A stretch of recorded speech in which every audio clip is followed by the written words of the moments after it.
So, good morning, everybody, and welcome to today's dissertations.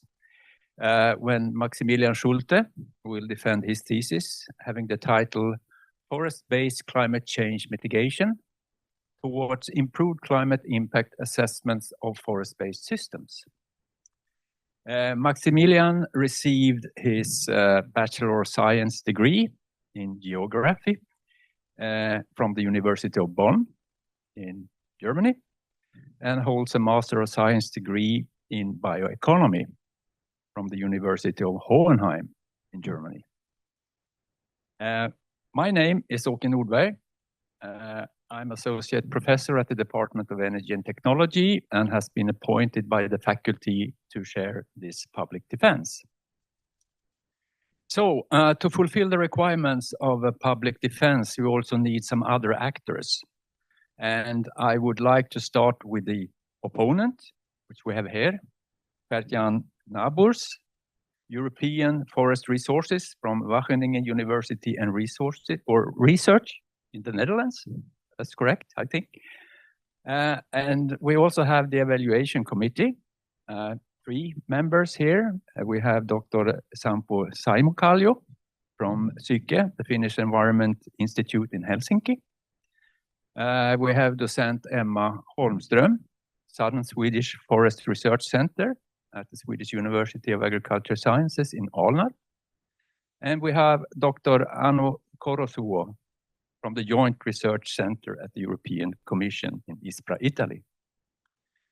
And we also have a reserve in the evaluation committee. That's Alexandre Monteiro Sousa, also coming from the Department of Energy and Technology here at SLU in Uppsala. You are all very welcome. But I also like to present the supervisor group, where we have the main supervisor, which is Professor Per-Anders Hansson, from the Department of Energy and Technology at the SLU here in Uppsala. And as co-supervisor, we have Dr. Ragnar Jonsson from the same department. And we have Dr. Torun Hammar coming from Research Institutes of Sweden in Stockholm. And we also have docent Johan Stendahl from the Department of Soil and Environment here at the SLU in Uppsala. And just before going into the procedure, I'd like to inform that this public defense will be recorded through the webinar, and it will be used as an archive for this very special event. So, let's then come to the procedure. Maximilian will start having a presentation and introducing his topic, approximately 30 minutes.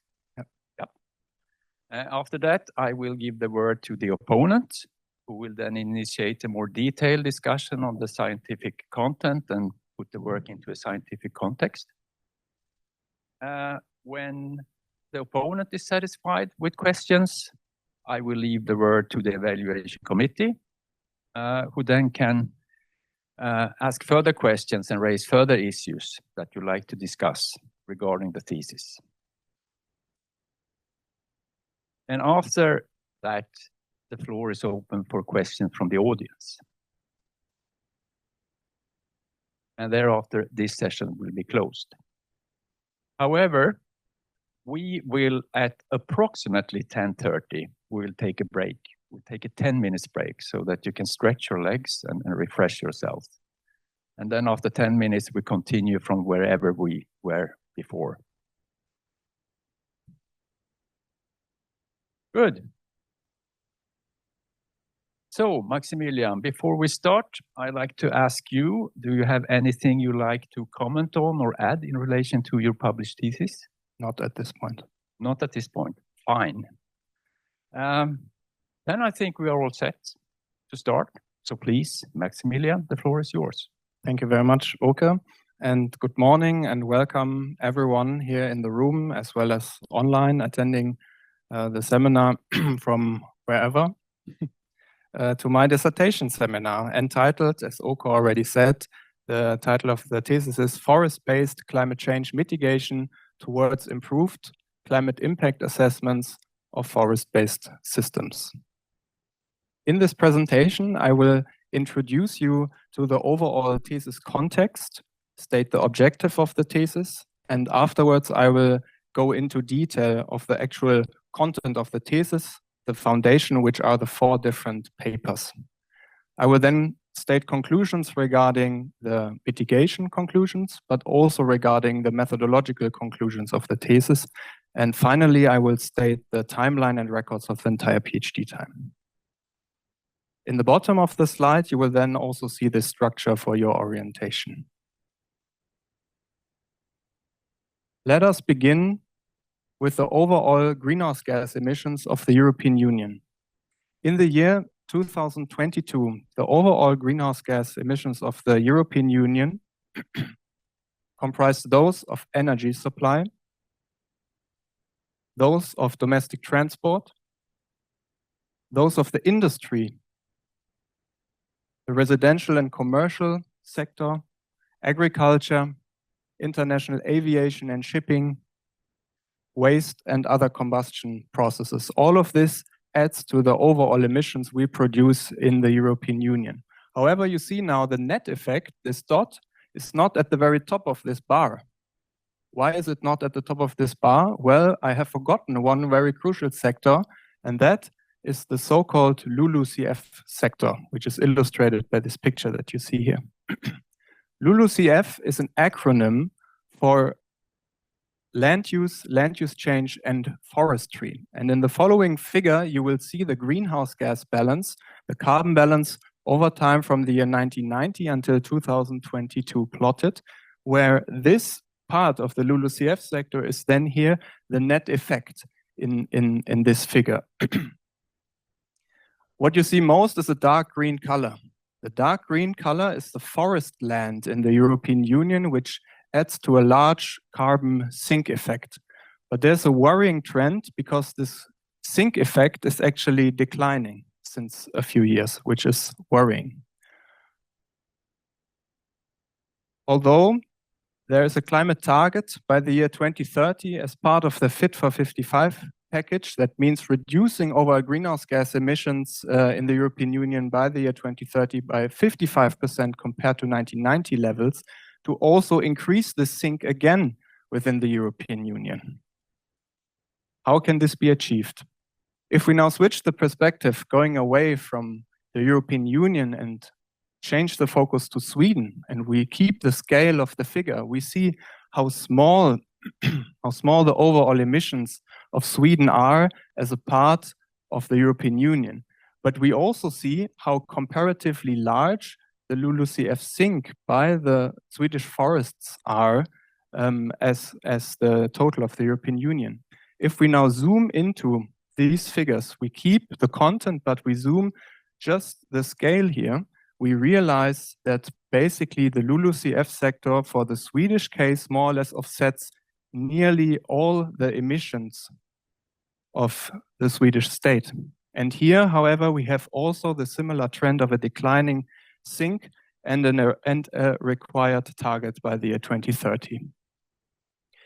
This large interest or this large importance, this relevance of the LULUCF sector and the Swedish forest sector has sparked a lot of interest in research, with many research papers being published, which all have in common the research question: how can we keep or improve this climate change mitigation potential of the Swedish forest sector?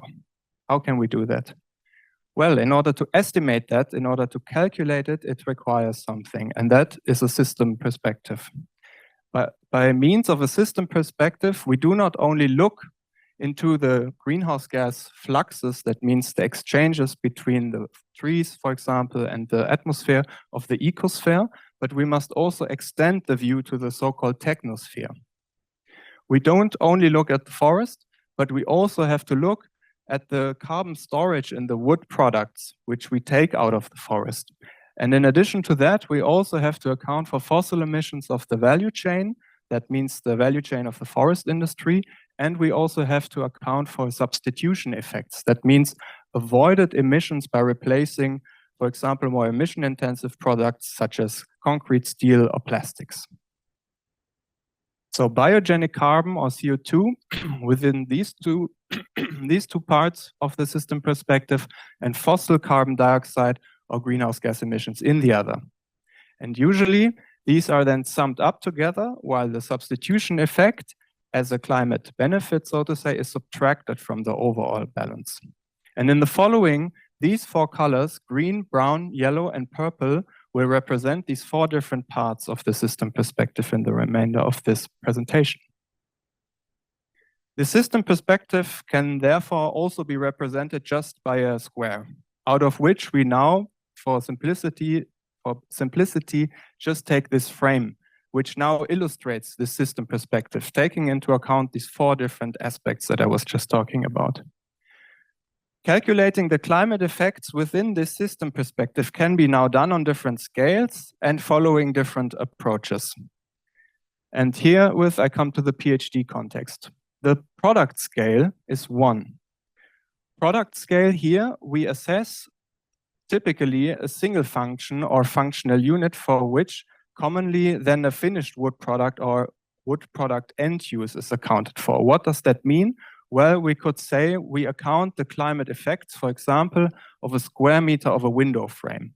What are the climate effects if we replace, for example, a wooden or an aluminum or plastic window frame by a wooden one? All right.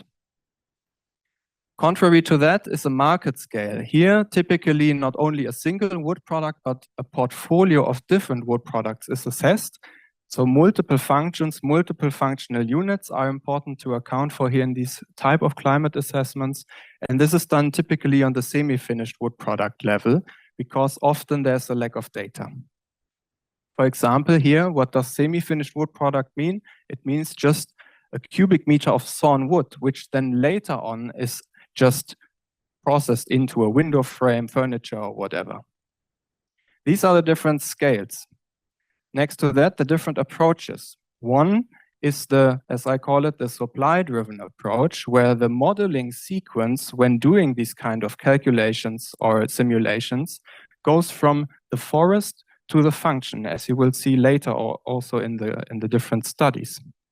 First, implications in the forest are calculated, and only lastly, aspects regarding the actual function that we want to replace by using wood instead of another alternative are assessed. Contrary to that is the demand-driven approach, which twists the modeling sequence and first accounts for which kind of function do we have here, or which is under question, and then we model the implications. What happens if we use wood for this function? And what are the implications and consequences, for example, for additional carbon storage in woods or the forest? All of the four different papers are, so to say, structured along these different scales and approaches. Paper 1 focused on a eucalyptus pulp product and was a supply-driven approach and on the product scale, as you will see later. Paper 2 then was still a supply-driven approach, but on a market scale. That means multiple wood products were assessed. And here, supply-driven, because we were focusing on changing Nordic forest management. Then paper 3 was again on the product scale, because only a single functional unit, so to say, was assessed, but demand-driven, since we looked at the projected demand of Swedish multifamily housing construction. And lastly, paper 4, which was a somewhat hybrid approach, where we investigated possible climate change mitigation from increased paper recycling in Sweden. This system perspective within all these four different papers was assessed not as a snapshot in time, but like a video throughout time. So across a certain time horizon for year 1, year 2, year 3, or whatever time we were accounting it for in a time dynamic approach.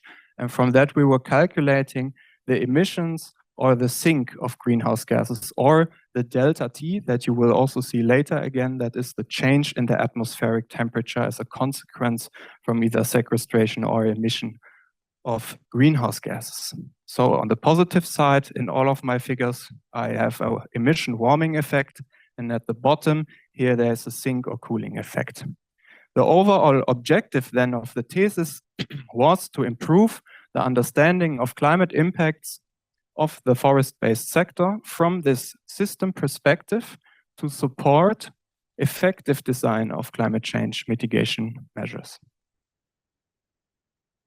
So much about the structure of this thesis and the thinking behind. Now let us have an in-depth look into all of the different papers. Paper 1. Here the research question was, what are climate effects of using a wood-based product instead of a fossil-based alternative? Again, the reminder, we were on the product scale and followed a supply-driven approach. And here in the following, you will now see in the next slides, this modeling sequence here represented at the bottom, in this case here, ranging from forest to function.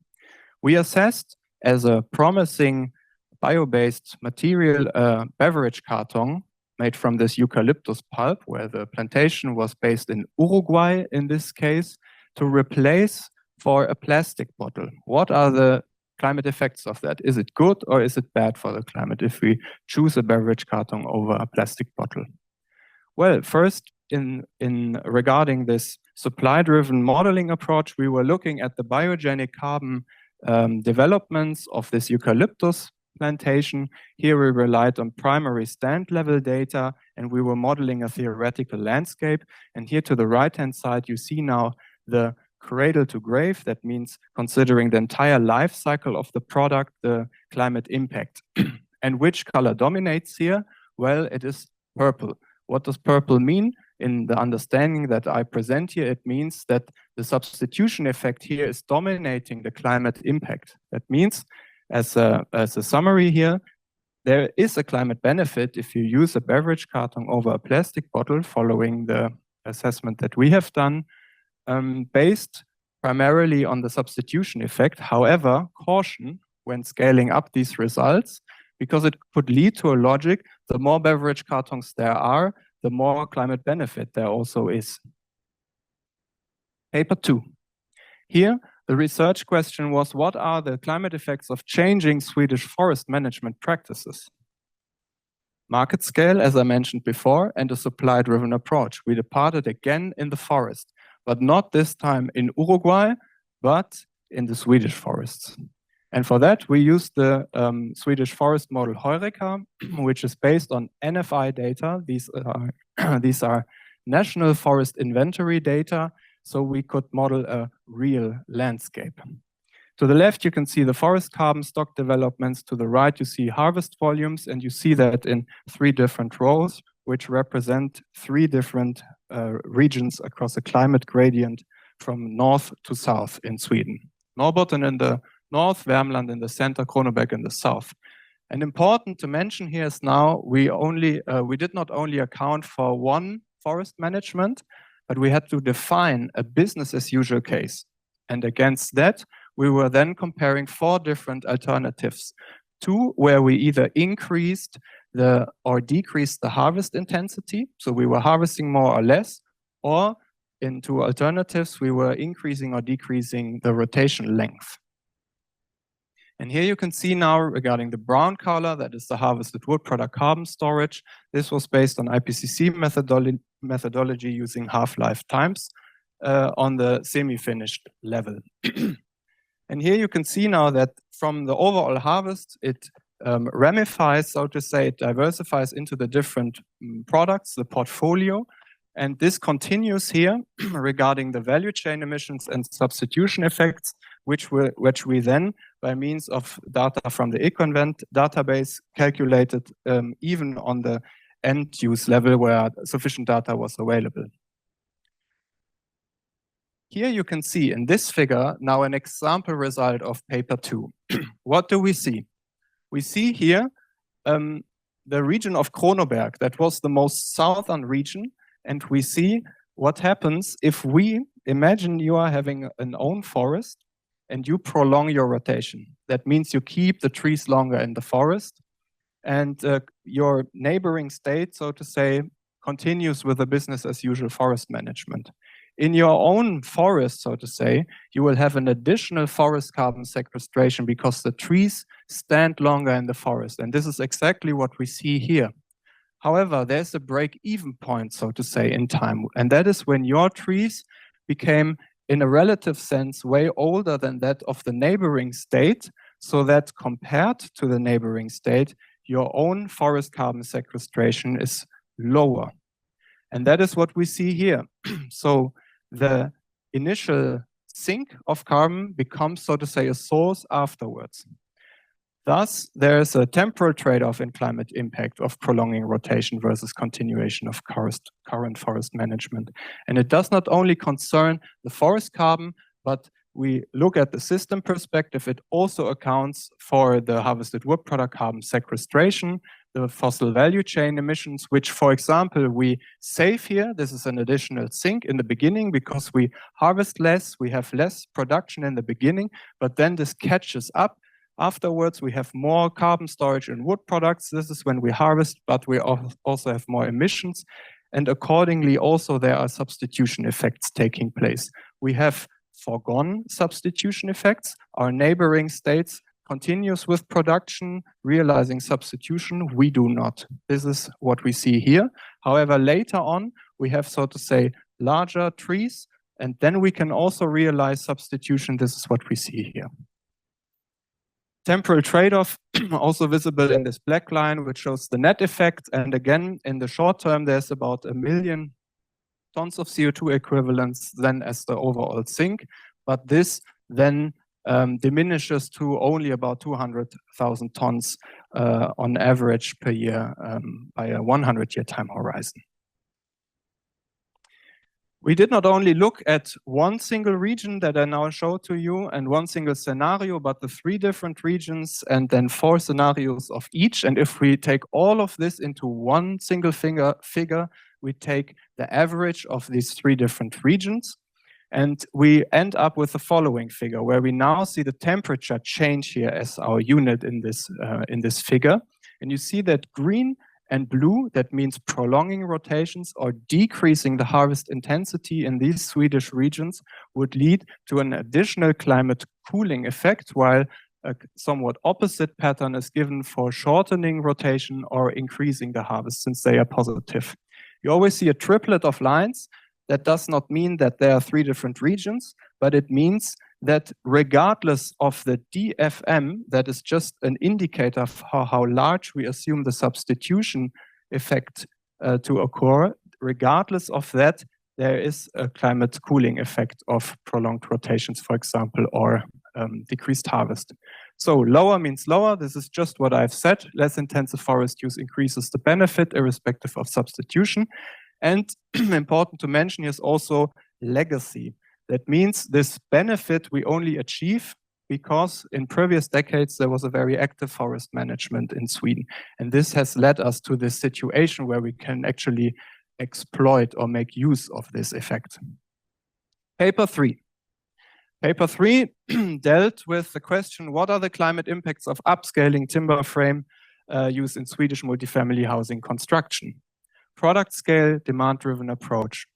From function to forest this time. We do not start in the forest, but we investigate actually how much MFHC, this is multifamily housing construction, there was in the past in Sweden.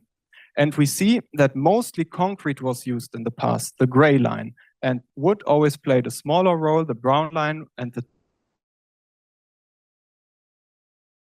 the relative proportion into the future of concrete and wood, while the overall slope, so the overall demand of this, is based on numbers from the Swedish Housing Agency and the statistics regarding demographical development. This is our reference case. We could do it as we did it before.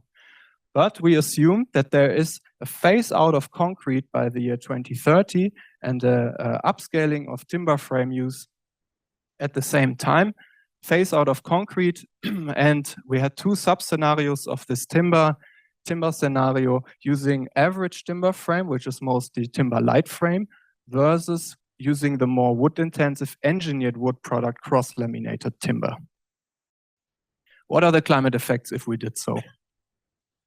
Average timber frame, cross-laminated timber frame. Here you can see now the climate results of our study.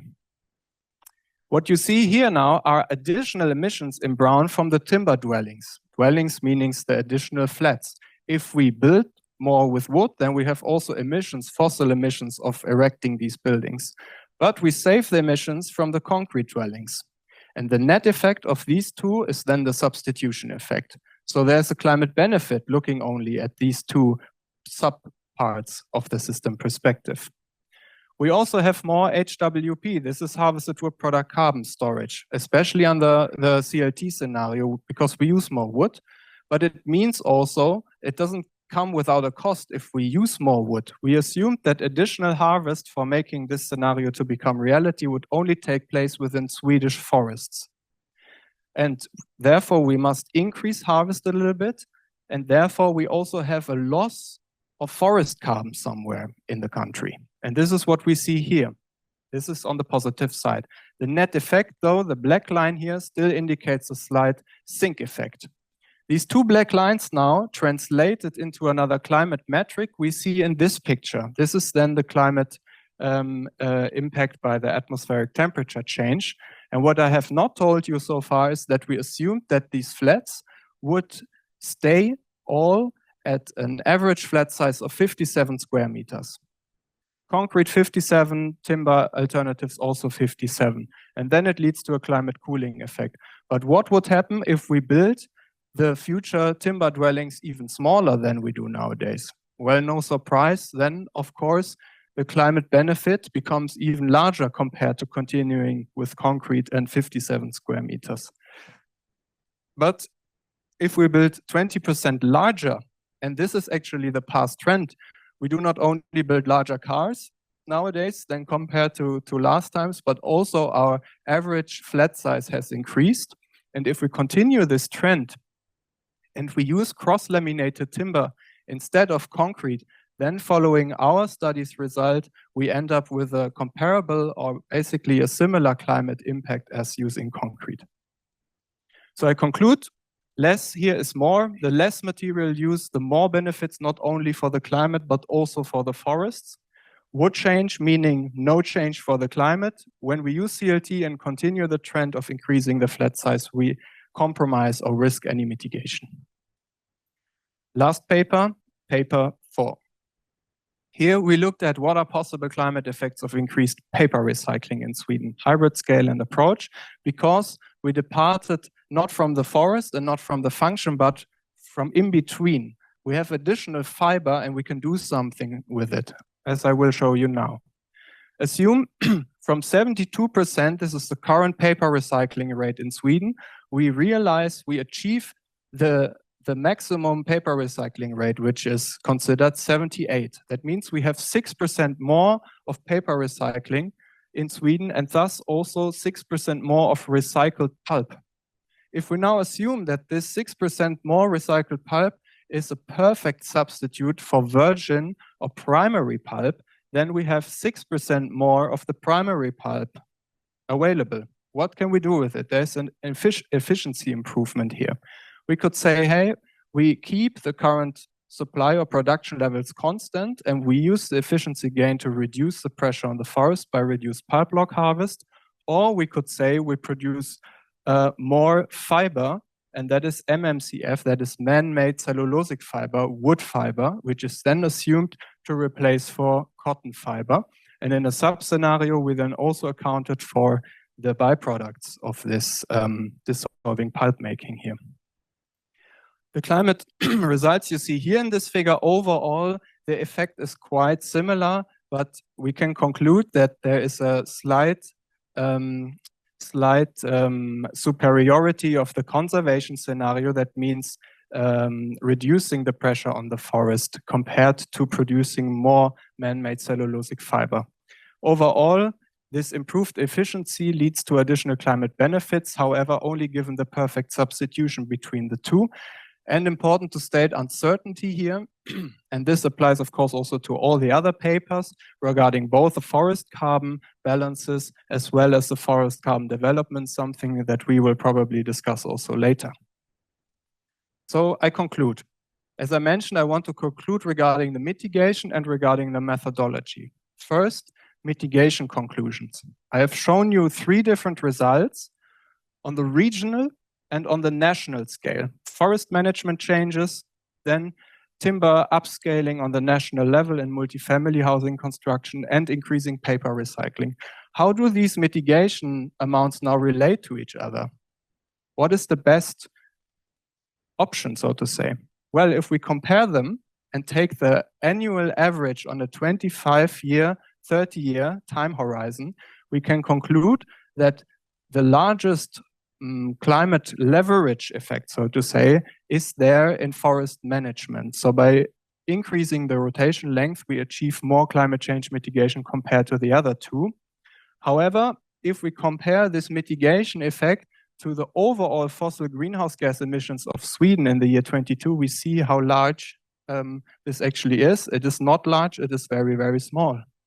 But again, this only concerns the effect of the small region of Kronoberg in Sweden.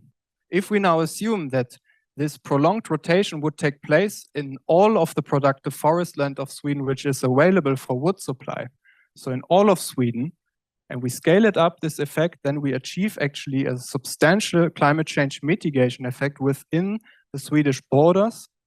And if we compare this now to the target of the LULUCF that I introduced you to in the very beginning of the presentation, and we assume that this forest carbon sink here remains the same in the next years, and we add, so to say, the prolonging rotation outcome here that we have calculated, we actually achieve the target that is foreseen for the Swedish case as a member state. 16 million tons of CO2 equivalents. Methodological conclusions.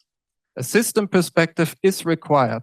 I have seen calculations where the same more or less was done, but then just the forest carbon was taken out. So you have more carbon storage in wood products and you have a substitution effect, but it is not transparent that the wood must be sourced from somewhere and there's a decrease in forest carbon in some ecosystems or so. Or the substitution effect or the carbon storage is not accounted for. It must always be accounted together in order to get a more realistic picture. Dependency. As the practitioner, as the modeler of these kind of assessments or calculations, one is always dependent on the assessment scale and approach that I've talked about, the time horizon, and the inventory data, for example. Therefore, transparency is key. We must choose appropriate baselines. We must choose appropriate reference land uses, for example, or appropriate replaced materials and so forth. And then, lastly, I would like to advocate for function first in this case. Which needs, which functions do we require in society? Which demand is foreseen for this kind of functions? Which materials do we have nowadays which fulfill these functions? And which role can wood play in the future to fulfill the functions?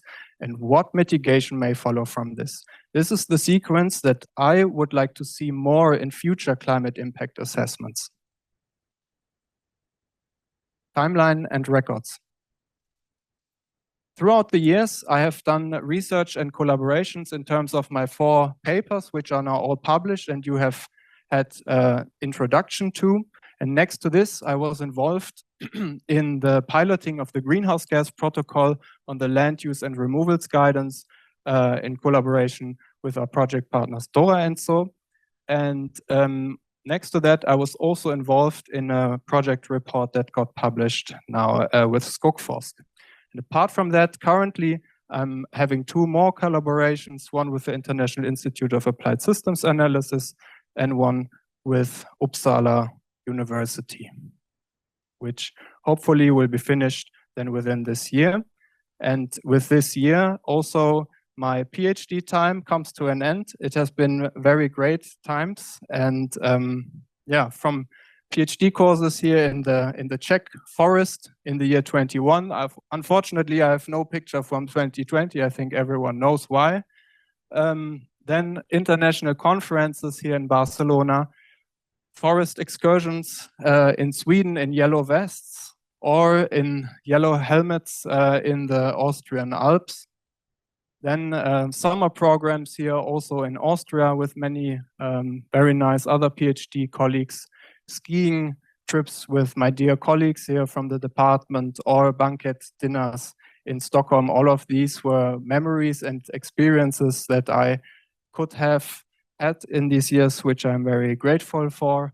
And I'm also very grateful for the supervision of my supervisors, Per Anders Hansson, Ragnar Jonsson, Johan Stendal, and Torun Hammer, and also for the financial contribution from SLU and Stora Enso.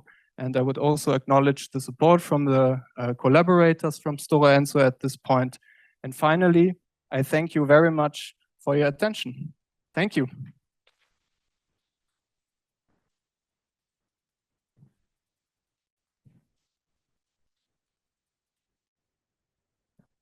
Thank you very much, Maximilian. So now I like to invite the opponent coming forward here.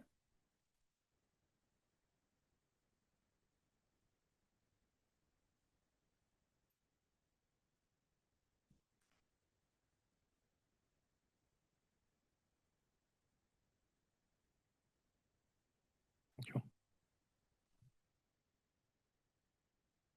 Yes, thank you very much, Maximilian, and thanks for being here. It's an honor to serve here as an opponent on this well, high quality PhD thesis. Let's see how this works.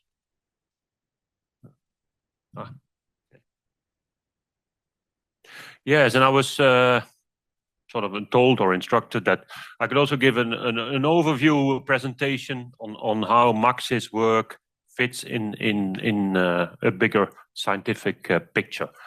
So that's what I will do for a short presentation as an opening to the defense and to the discussion we will have later on. And this will focus on the role of forests in the global climate, what has happened in the past, why things have happened in such a way, and what is the current state. Our world climate.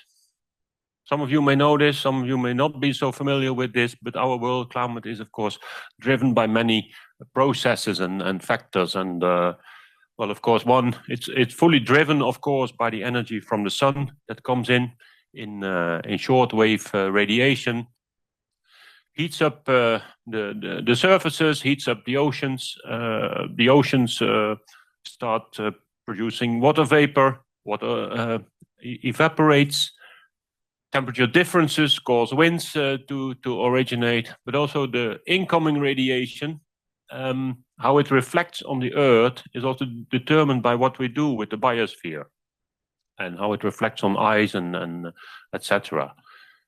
It also reflects there on the biosphere. That's one of the aspects of the world climate.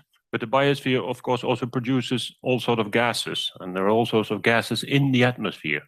And this is the biogeochemical cycles here, the carbon dioxide that Max mentioned. And of course, how we manage the biosphere and what we add through fossil fuel additions, that determines also the constituents of these biogeochemical constituents in the atmosphere. And that works as you can see it as a sort of a cloud, a blanket in the atmosphere that stops a bit of the outgoing radiation. And that's the enhanced or the human-induced climate change greenhouse effect.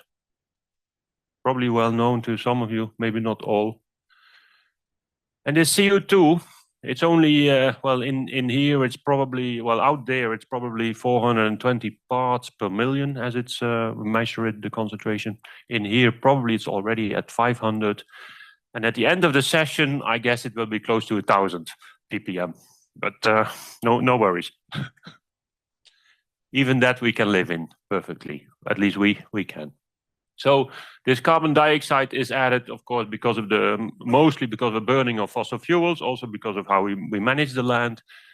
And here you see how this has enormously rapidly increased after with the start of the Industrial Revolution, how we are using, which sources of energy we are using. Traditional biomass still there, but coal picked up very quickly, then later oil, then natural gas came in.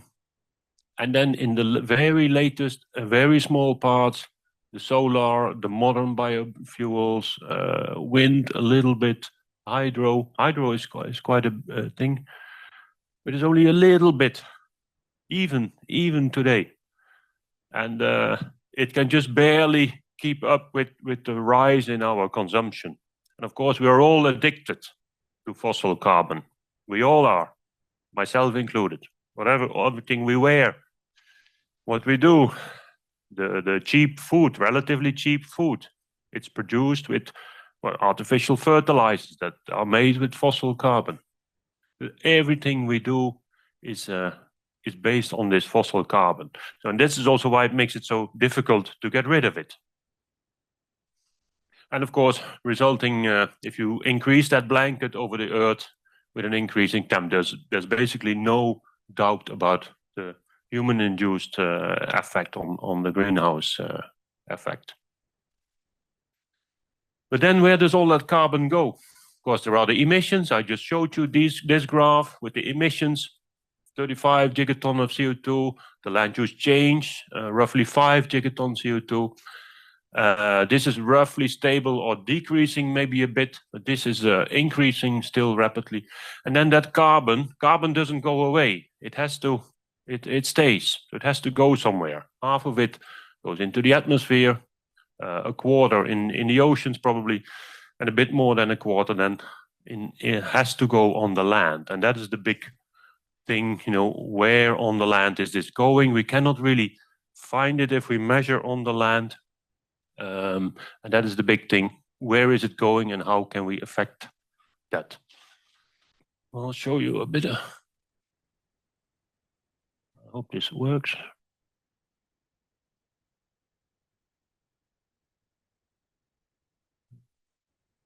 Skip.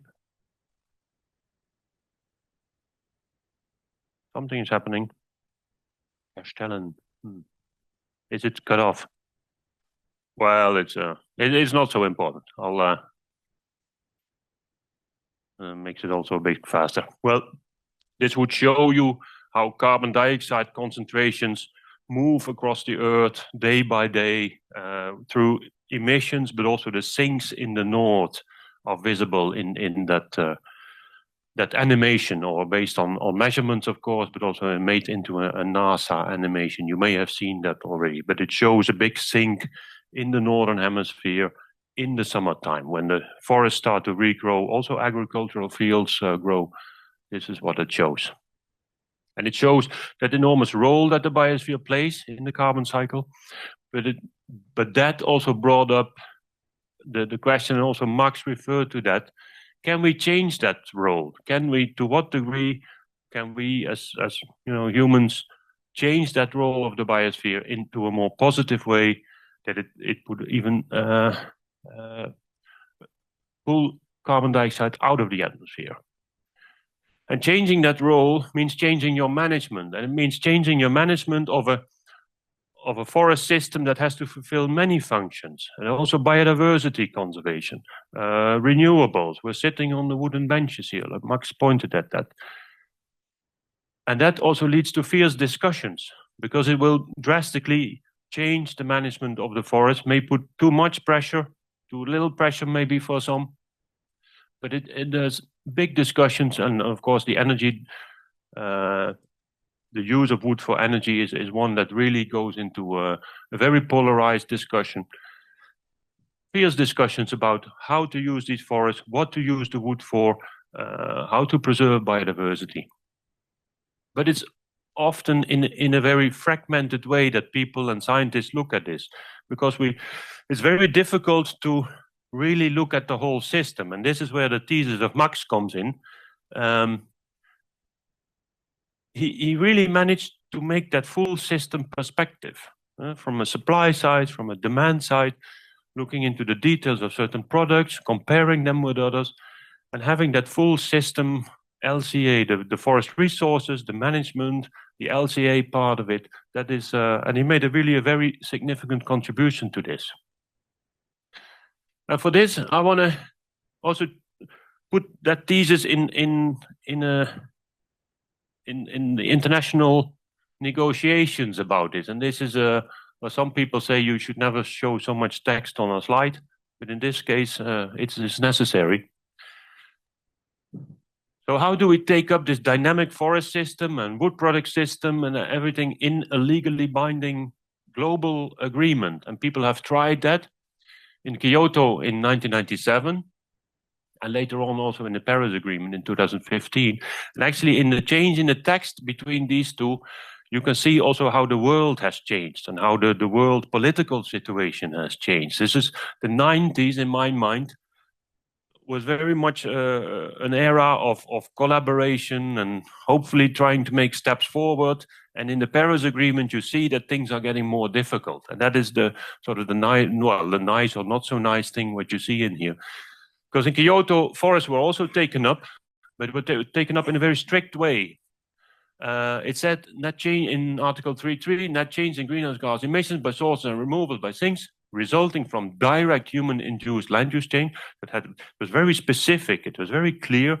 Only these limited to afforestation, reforestation, and deforestation. They wanted to limit this role of forest in the legally binding agreement. Otherwise, if you take up the total global forest, you would not know where you would be heading to.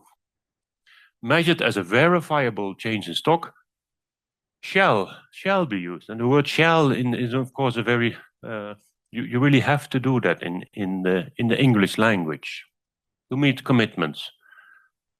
It's a very binding, very clear, limited to certain activities. And the Paris Agreement is very vague. You know, it has a vague sort of we aim for 2 degrees, and countries have to make nationally determined commitments like pledges. Countries make pledges. That already is a very different word. For example, it says parties should, well, should in English in a law doesn't mean anything, should take action to conserve and enhance as appropriate, well, whatever you want to do. That's what it basically, so it really reflects how the world and also the global, unfortunately, the global political situation has changed.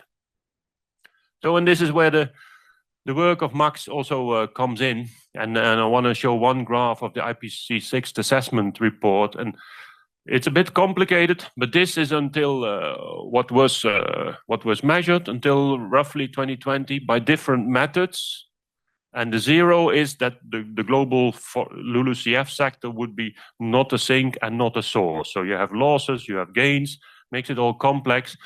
And if you work with certain methods, I think this was how the countries are reporting. This one. With certain methods, then it would say, well, the global biosphere is functioning as a source. Other methods, remote sensing, and so they say, well, it must be a sink. So huge uncertainty. And this uncertainty is partly caused by, you know, all these literature studies. They are not complete systems. They look at little bits and pieces, and they give very different results. This is where, again, I pointed it. A full systems perspective is much better. And we keep finding in the literature that the mitigation potential is enormous. We keep pointing at that, but in practice, not so much is happening. A little bit of the pressure on the forest resources. And the 90s were also the times when there were publications about bigger sinks in the forest, larger stocks, larger forest areas. There were a lot of positive messages. The net annual increment over time was increasing in the total European forest up to 800 million cubic meters at that time. But then we saw also some first signs that there was something happening. The increment was going down. The harvest was, well, there's a little dip, but the harvest was going up. And there were some first things, so signals that things are changing. And there was we also looked at how spruce will evolve in the future, where it can grow. This is an envelope, climate envelope of spruce, where it can grow in the current years, in the higher altitudes and in the north. If we projected that into the future, then spruce, we projected, well, it will almost totally retreat by 2070. And we said, well, it's a model, it's far away, but the reality is much different. And also, of course, all of this brown is dead spruce in the Harz. This is in Germany, but also southern Sweden spruce is on the brink of showing more and more mortality. Things are changing. And this we also see in our reporting. In Czech Republic, countries have to report the greenhouse gas balance.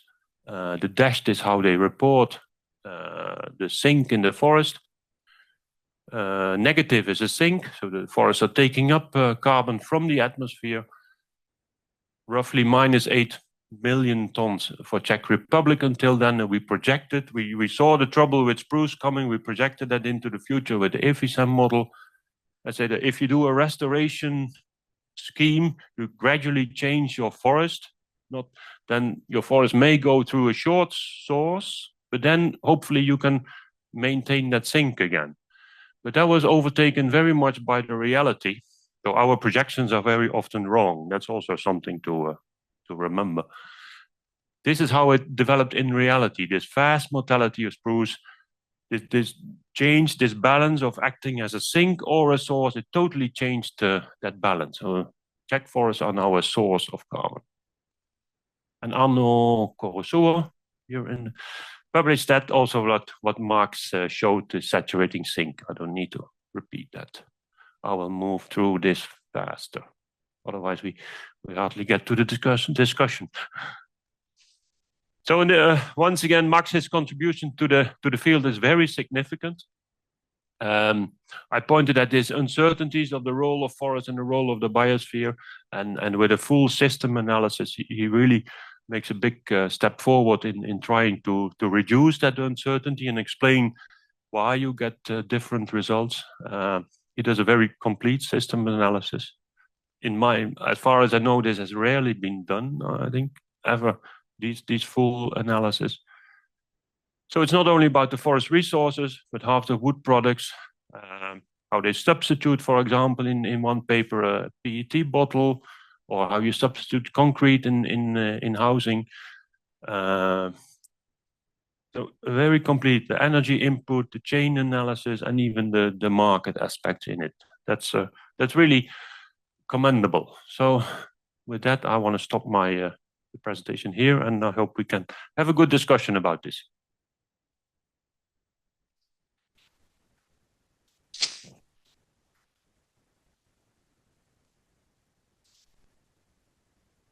Do we sit down, I think? No, usually. All right.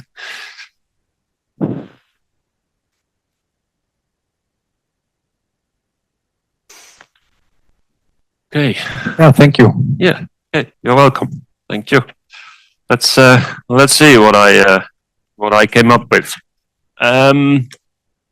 So I hope that we can have a broader overview discussion about the thesis and the topic and what it means and how you reflect upon it. And then we can have also, we probably go a bit into depth in a few papers. Let's see how long it takes. I'm not totally sure. This is hard to guess, but we'll see.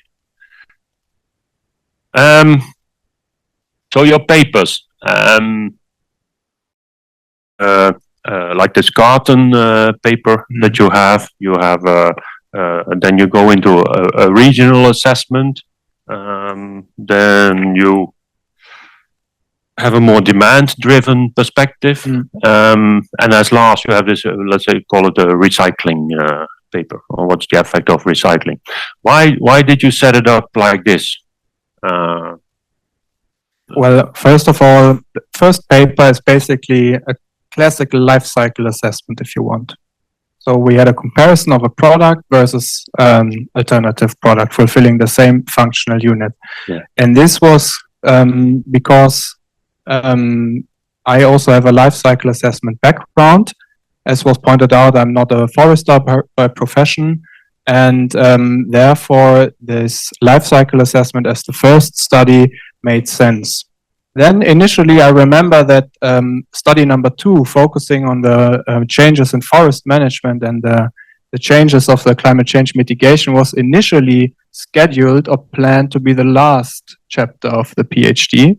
But I think due to a shift in priorities regarding the research questions, as I mentioned, this question was very, very prominent and continues to be.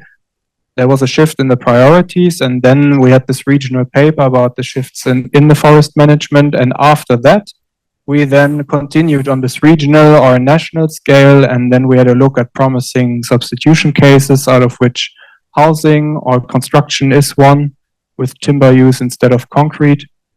And then lastly, we wanted to do something else, and that was done with recycling. This is how I would put it.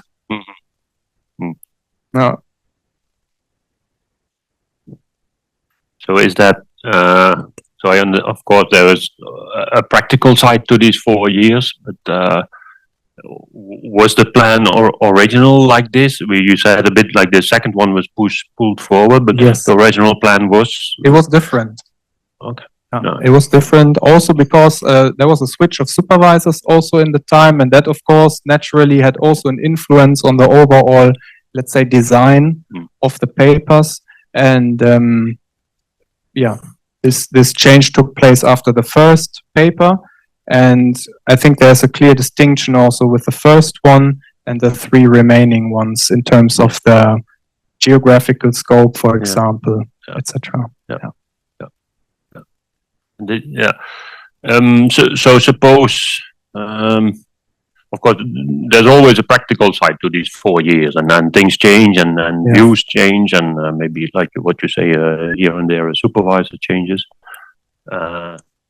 So if you could design it now again, totally new, what would you do? Well, what would you do? How would you set it up? Well, I think that it was quite a smooth first year for me because of my life cycle assessment background. So I think the largest difficulties also I had, in fact, with shifting away from this LCA-based studies towards more of these regional assessments, and how the LCA methodology somewhat can be applied on the regional scale.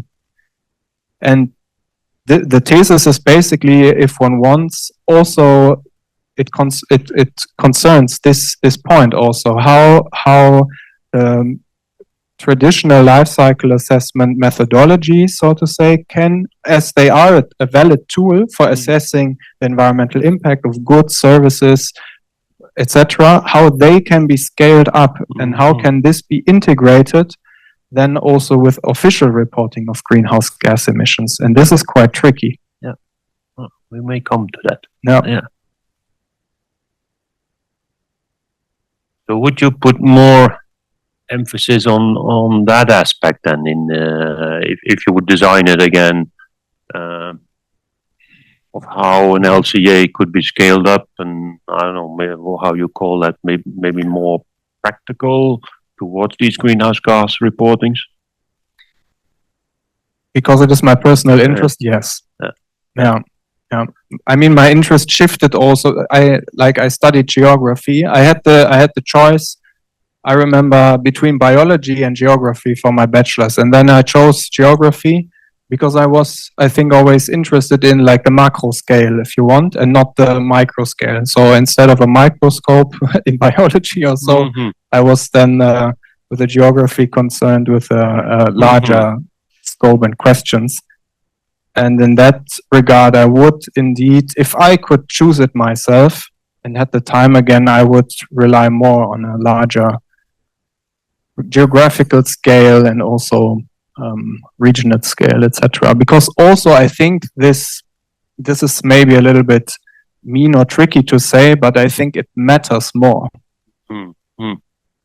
than just a single product. This is a little bit of my personal view also, because what does it serve if you can say, hey, if we had a beverage carton on the table instead of these plastic bottles, this would be better for the climate also. But what does it matter, so to say, on this single scale level? And then there are implications towards of scaling that up that I just mentioned are tricky.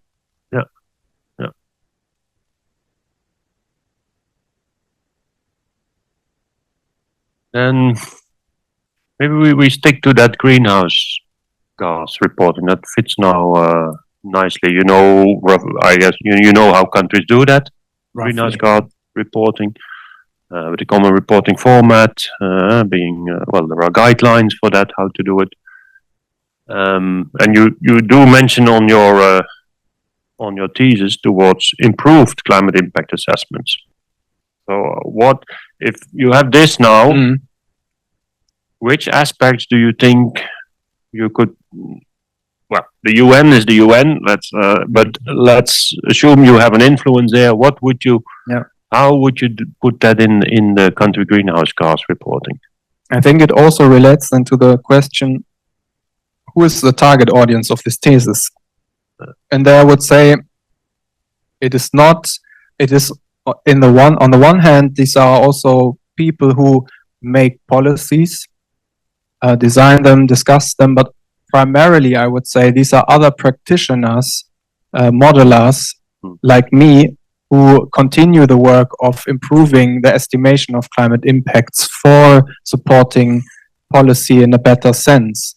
Therefore, it is a little bit difficult for me to give a reply to this, since I would say that primarily the target audience are other researchers.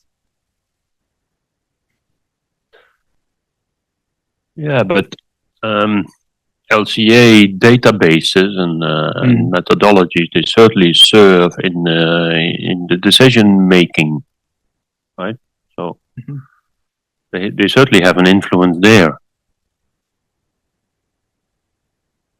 Do you see the benefit of your work more in that sense than that it would improve the LCA databases and?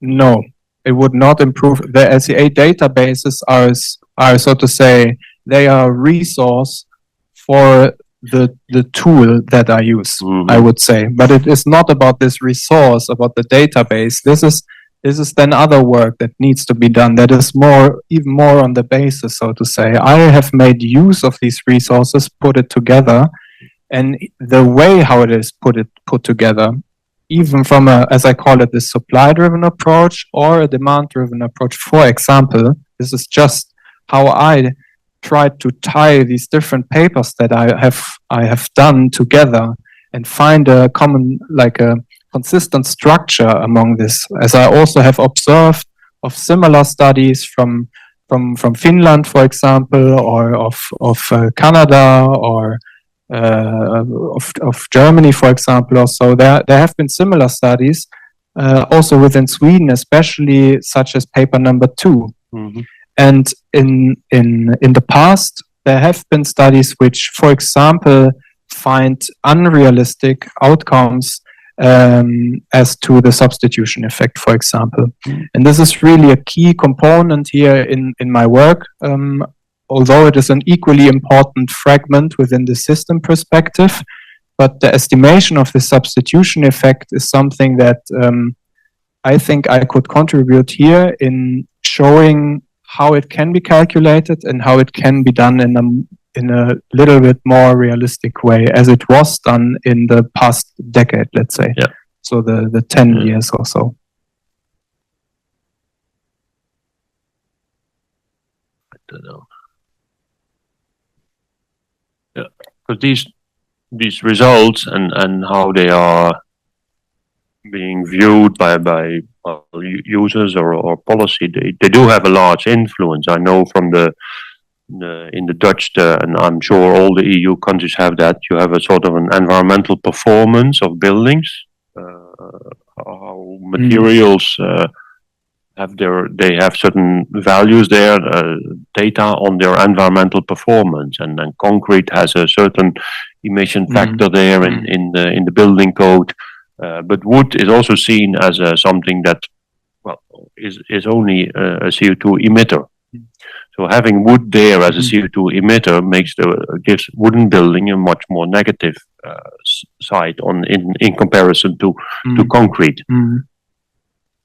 So that's where I see also the value of these studies, and it's not necessarily to prove that wood is carbon neutral. You also show all the ins and outs of that process.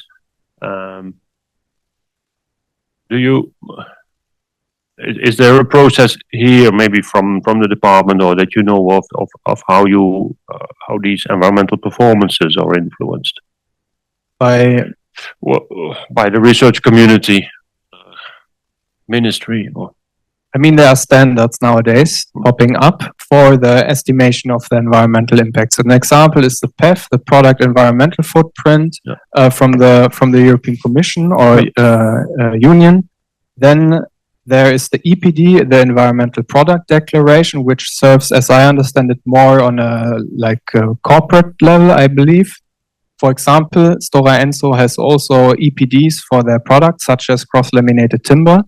They state, so to say, the environmental impact then for a cubic meter of the CLT, of the cross-laminated timber.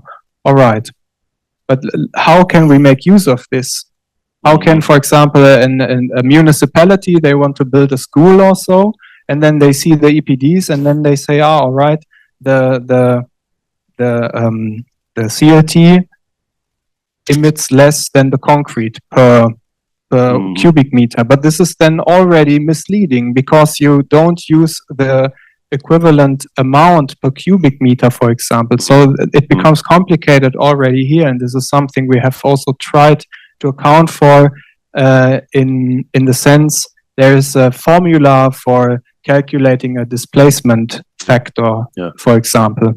And here we have introduced in paper 2 also something that we have called a replacement rate to account for this aspect that I'm just touching upon, namely that you don't need the same amount of concrete or steel or wood for fulfilling the same function of, for example, the load-bearing capacity or so. And this is very important and has, by the way, huge impacts on the substitution effect. So that by a ton of wood, there are studies that assume that a ton of wood could then replace like a significantly larger amount of concrete or so. Or sorry, I think the cubic meter it is, because the concrete is way heavier than the wood, for example. Yeah, we might get to that. This the 9.7, I guess.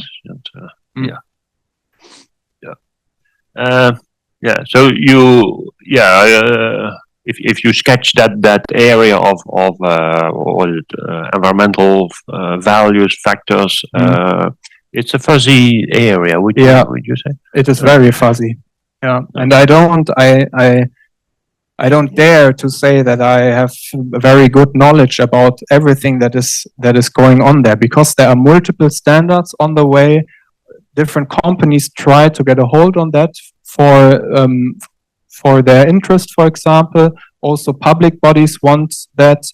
Everybody wants to state their environmental benefit also, but nobody wants to state their environmental burden. So it is very tricky. But as just said, I don't dare to say that I have like very good knowledge of this fuzzy situation. Just know that it is very fuzzy and it is very tricky to give clear advice, because you may oversee something here. Yeah, but you mentioned one value for, what was it, Stora Enso or CLT? Of course, we don't want to. This happens in all the companies and all the. But I would assume that there are some sort of certification organizations or standards from the government that will see to this, that companies use as a true values, or as true as possible. Yeah, and this is, for example, underway regarding. There's an ISO standard at the moment underway, which was drafted in the last months and years, which for wood products now, like how to standardize the climate impact of using wood, and this is going into the right direction, because it is including all of the 4 different components that I was also presenting. So the forest carbon, harvested wood product, carbon storage, the value chain emissions, as well as the substitution effect. However, here in the standard, the substitution effect is not called as such, but it is called a displacement potential. And this, I think, is also going into the right direction, because what we calculate here is not an effect, because we don't know whether this takes place, but we know that this would be a potential effect that could be realized based on the differences in emissions. So this is also important to state here. This is why I would also, I think in paper number 4, we called it substitution effect potential in the figure. And in the previous ones, we called it substitution effect, I think.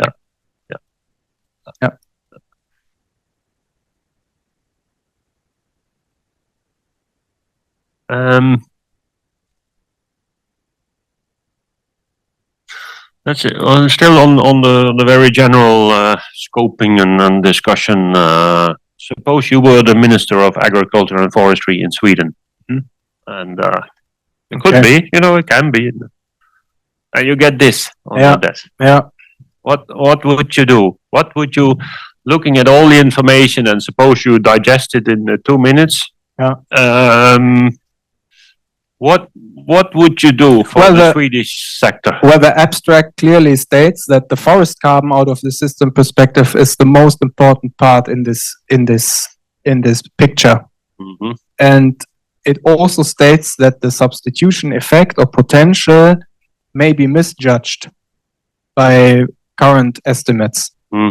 And therefore, if I was the minister, I would take the message with me that I should focus on the forest and make the forest healthy and keep them healthy. This is what I would do. Well, that's important for an LCA person that does a thesis on the wood products. Say, look at the forest. This is what I would say. But good. I would say you would make a good minister. Thank you.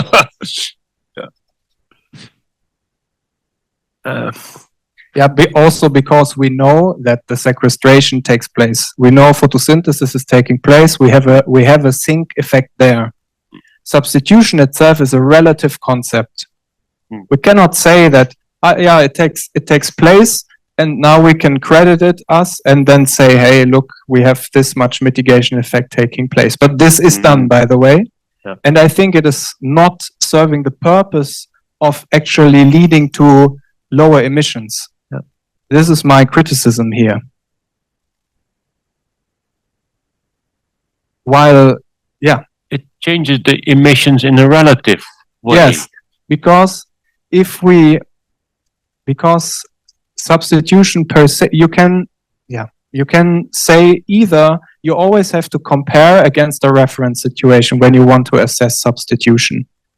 That means either you let's take paper number 2. Either you continue your business as usual forest management. You could say that, all right, if I do it like I always do, I also achieve substitution effects. But basically not, because you have not changed anything compared to what you did last year or so. Only if, as I showed, if you, for example, prolong rotations in your own forest. You are a forest owner and you say, well, now I let the trees a little bit longer in the forest. Then you will realize in the first years, oh, okay, I cannot harvest. Therefore, my neighbor who continues harvesting, she or he realizes, so to say, substitution. In his balance, he writes down, all right, substitution effect. But only compared to the neighbor. So it is per se a relative concept and must be acknowledged as that. So it will not be seen by the atmosphere. No, exactly. The atmosphere doesn't see it exactly. And also in the official reporting, there's also what I write in the thesis. It is not stated explicitly. You don't see substitution taking place because substitution from the forest sector, so to say, is invisible, so to say. You see it only as decreased emission in the energy sector, for example, because there have been some changes, so to say, taking place. For example, in Sweden, the share of it must not be bioenergy. It can also be hydrologically based energy or so, led to a decrease of the emissions of the energy sector. And then if you compare the years, the energy sector has less and less emissions. And this is basically the substitution effect, but making it explicit, so to say, creating an own category for that is a bit tricky, because everybody could claim substitution. yeah, then it becomes almost double. Then it becomes double counting. A little bit, yeah. Then it's emissions that might have been there in the future, but are not there, or they're less. And but that's what it becomes very fuzzy. I think you cannot rely on a business as usual performance or attitude and then claim, all right, by as we are doing nowadays, we substitute something, or we achieve substitution, and by that mitigate climate change. I think you have to improve your own continuously, and also in order to get better. Yeah. The same isn't that rightfully then incorporated in the way the greenhouse gas reporting is done? Is that the benefits of bioenergy, they are accounted in the energy sector, and the land use sector, Yes. you know, has the growth and has the harvest, And so it's that balances to a certain net.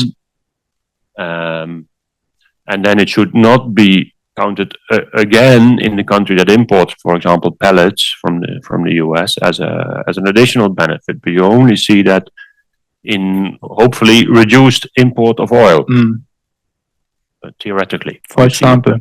Yeah. Otherwise, it's there's a lot of double counting. But now you mentioned something that makes it even more complex, and this is the international trade. Yeah.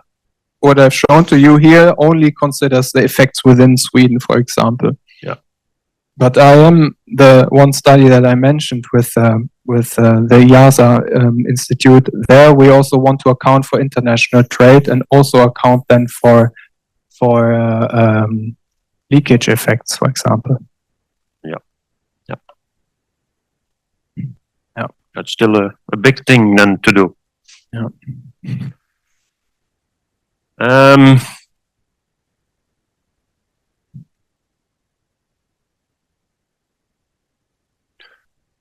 Something on the what do I do?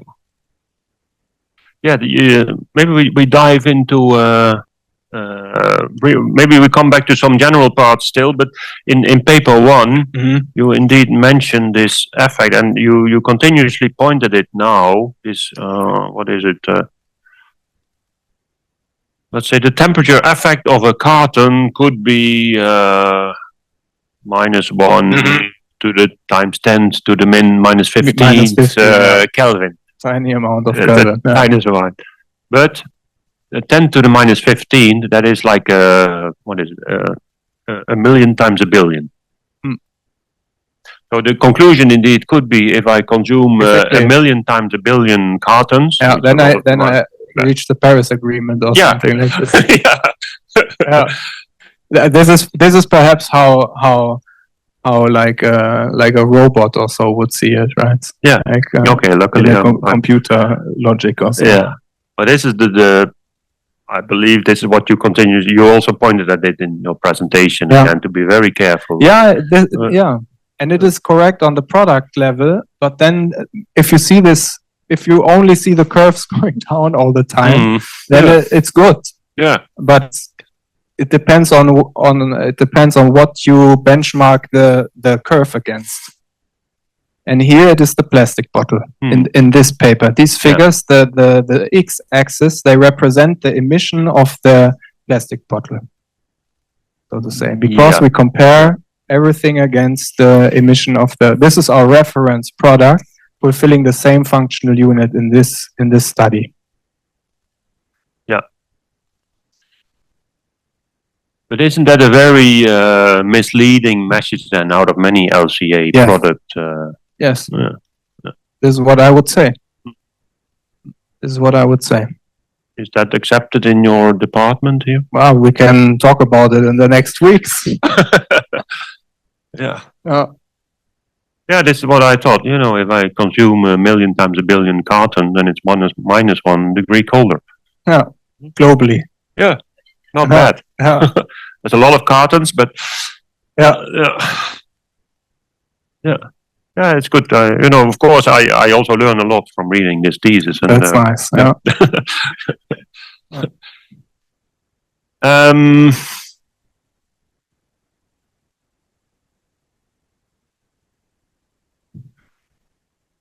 One thing about this You also pointed it that if you look at it from the on the supply side, it's different than when you look at it from the demand side. Yeah. You write that down a couple of times, but I find that difficult to find that in the thesis. Of course, if we all consume less, that I understand. Then that's actually the best what we can do. But can you explain that again? Yes. This also originates from previous studies that were similar as paper number 2. And here, one outcome, for example, of one study in a Swedish context was also based on the same supply-driven assessment approach, also using Heureka as the forest model, changing forest management, whatever, setting aside more forest or less, or increasing harvest, decreasing harvest. And then from the changes compared to the reference, all the remaining parts of the system perspective were calculated, implications as to the carbon storage in products, etc. And also the substitution effect. And then, however, it was stated that the substitution effect in this paper, by the way, the conclusion was that an active forest management here leads to the long-term largest climate benefit. This conclusion was drawn and also written in the abstract, but then the substitution effect was based on the construction by an increased harvest scenario compared to nowadays practices. It was based on the assumption that the additional wood that was produced from the increased harvest scenario would be used to build more flats. Also, as we did in paper 3, with the difference of the number of flats. Because in this paper, if I remember it correctly, 200,000 to 300,000 flats annually would be built from this wood with an average square meter size of 100 square meters. So that means we would have 200,000 to 300,000 additional flats every year in Sweden with huge living area, and from that we then calculate a substitution effect and state how good that is for the climate. But then in the landscape we have everywhere like flats and nobody's going to live inside them. And this is of course a little bit absurd, and it doesn't so whom does it serve to calculate such substitution effects that could take place and show how nice wood is? Wood is certainly nice as a material and has good characteristics, but there must be a limit to such strange outcomes. And this was the reason for this demand-driven approach, where we first had a look at the Swedish housing agency's numbers Boverket, which foresaw, I think here's the better way of talking about it, 600,000 additional flats by the year 2030. That means 60,000 flats per year from 2020 to 2030 versus 200,000 to 300,000 flats per year in the other study. So there's a very big difference. And these 600,000 flats, we took the relative part, so to say. There are single family houses and multi-family houses, right? And in single family houses, wood in Sweden, for at least, is the common frame material used. All right, so there's not a large substitution potential given, so we focused on multi-family housing construction. Concrete, 80% is made out of concrete. And then we said, hey, this is the substitution effect that can be achieved if these numbers of Boverket are set as a sort of cap for the overall projected demand of this function of housing. This was the reasoning for this paper, so to say, or the background.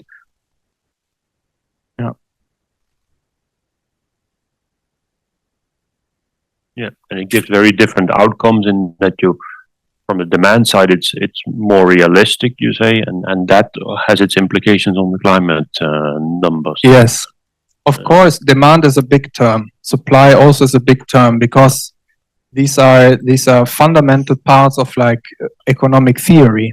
But I'm maybe a bioeconomist, but I'm not an economist. relying on economic theory.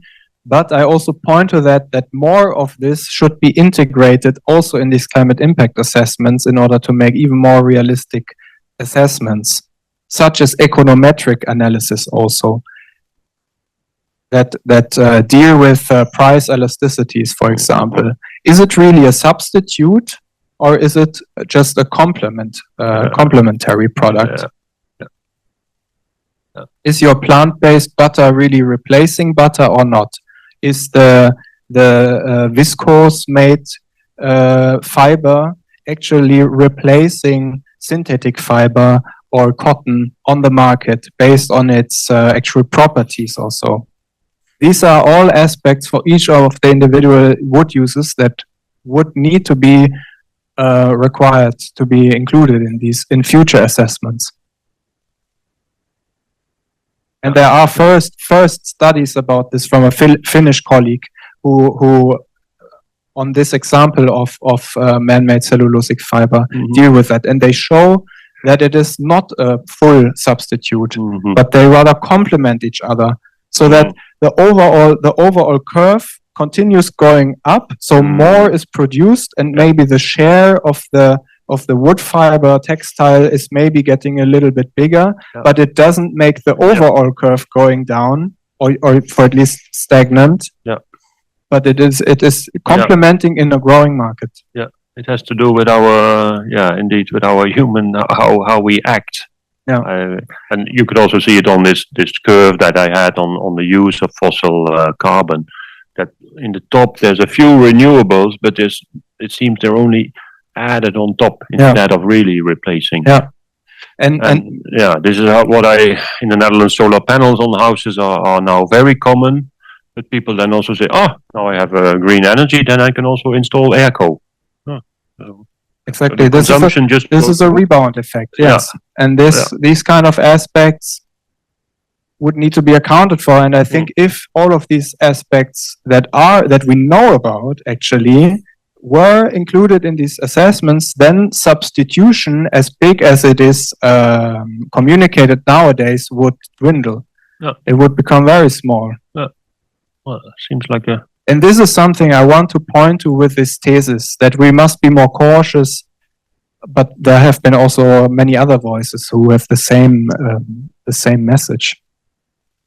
That substitution effects may have been overestimated. We need to be more cautious. There is substitution taking place. I'm not saying that it doesn't exist, but I say, hey, let's be cautious. Let's be more realistic with this. What happens if we do policy advice telling that we can save emissions that are larger than the entire emissions of the Swedish state?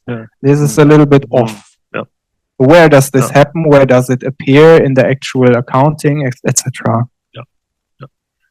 And I'm looking at the chairman.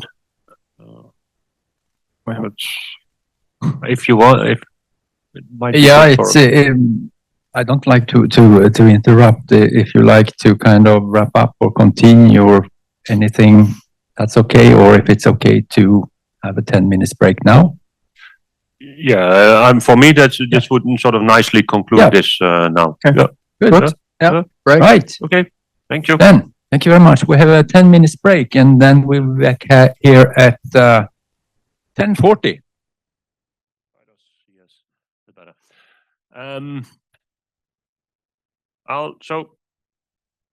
Let's see. We'll dive a bit more into some papers, I guess, for about half an hour or so, and then give also the committee members time for some remaining questions. And for this first one, we'll look at one slide, and you even know some of them. So there are reserves in Europe, strict reserves, and this was one part in the Spessart. Maybe you know that region. But the slide I want to show is this one. And also in the Netherlands, there are 60 reserves since the mid-80s. And maybe you think that there is no forest in the Netherlands, but there is beautiful forest. And I even dare to say that the value for society of the Dutch forest is just as high as the total value of the Swedish forest. And there are 60 strict reserves, and they were established in plantations. This, of course, your paper 2 conservation scenario.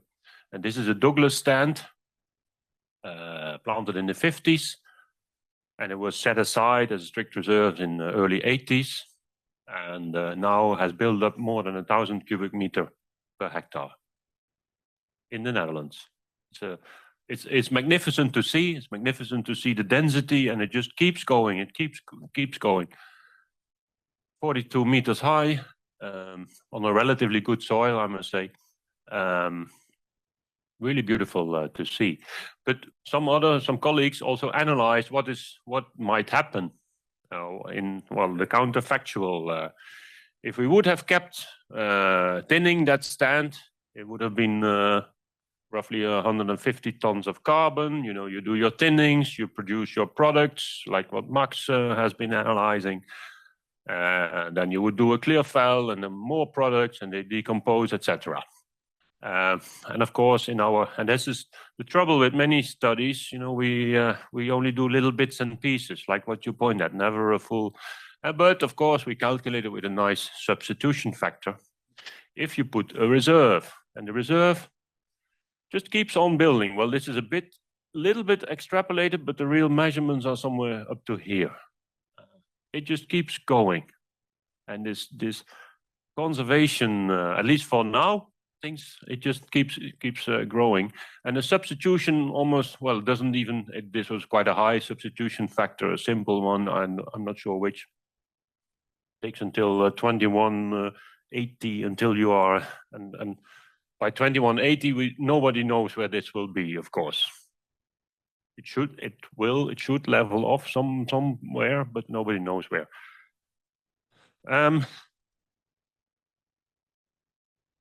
In your this is what brings me to your paper 2, the conservation, and you do the figure. I'm going to dive into that one, figure 3.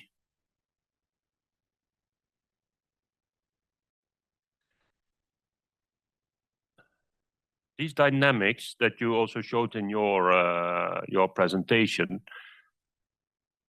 nowhere you do a strict conservation, if I'm right. Yeah, it's only prolonging the rotation in the top graph and a decreased harvest, but they do give a slightly different dynamic.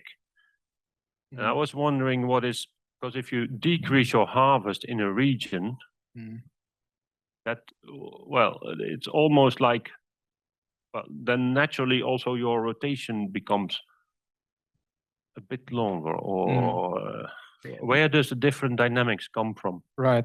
Maybe it is important to mention what is modeled here. The dynamics that you see in figure 3 here, all of these different dynamics, first, they are showing a relative picture. They show the differences of the forest management as a counterfactual against either prolonged rotation or decreased harvest, as you say. Then second, it is important to mention which variable was the influencing one that we have changed in Heureka, which is the forest model. Yeah. And that was in the decreased harvest scenario, changing the harvest intensity, harvest HLF or so it is called. This is a factor, a variable in the model that you change from. I think the default was 0.83 as it was the 83% of the overall growth is harvested. Okay. And this we changed by 20%, or we let it increase by 20%. This is what we changed. This is the decreased harvest scenario. And the prolonged rotation scenario there, it was for me, for at least a little bit hard to grasp variable. And for this, there is I can also point to that with a table. Too. Because I have some supplementary slides which can illustrate what I mean. Here we can see the 83% that I was talking about. So this is, so to say, our reference situation. 83 are harvested. And this is this is now the table that describes the different forest characteristics that we were looking at. And the variable that we were changing here was and that is limited, so to say, by HORECA, that is the average minimum final felling age. This is how the variable in HORECA reg-wise for at least was described by the year I did this. This was in 2021. So in these numbers we have then changed also by 20% plus minus. This is, so to say, the foundation for the outcome of these figures. And that works out differently. So if you in that region you lower your harvesting intensity versus increasing rotation age. That's because I can imagine that increasing the rotation age that only has an effect on your final felling. And then once your region, you extend you extend the average minimum final felling age by 20%. Once the region starts reaching that final felling, the forest will age and will start reaching that new final felling age, and then you still have that's would be my guess for the longer. And this is why the longer rotation only has like a 30-40 year mitigation effect. Yeah. While under the decreased harvest, it is a bit more continuous. Yeah, and very much continuous. And that is but you would keep on in this the decreased harvest. Apparently, you keep on building stock if you want, yes. And if you can, if you can, yes. In a cumulative sense, yes, you build on. Yeah, because you sequester more as compared to the reference. 200 years. Yeah, yes, 200 years. Yeah, maybe. Well, you also saw the picture from the Netherlands. We don't know. Exactly. Especially the more we go into the future, the more uncertain this becomes. I was saying before, if you squeeze your eyes and look at the figure, this is actually what you should see, so to say. So just the rough development, so to say. You just showed an interesting graph. Can you put that back to the over time? I think it was this one here. Yeah, I'm not sure if we should discuss something. I don't think it is as such in the. No, this is from as you can see, this is from Lundmark 2020, describing I think something related to the forest reference level also. Because our harvest intensity we based on the forest reference level for Sweden. Yeah, it brings me up with, and you mentioned that also in your paper and even in the research, the future research topics, that we should know more about the climate change impacts in the future. On the forest. Yeah. And here I nicely see the gross annual increment keep on going up. I know the Finns have also been counting on that. Counting on it, and it's not.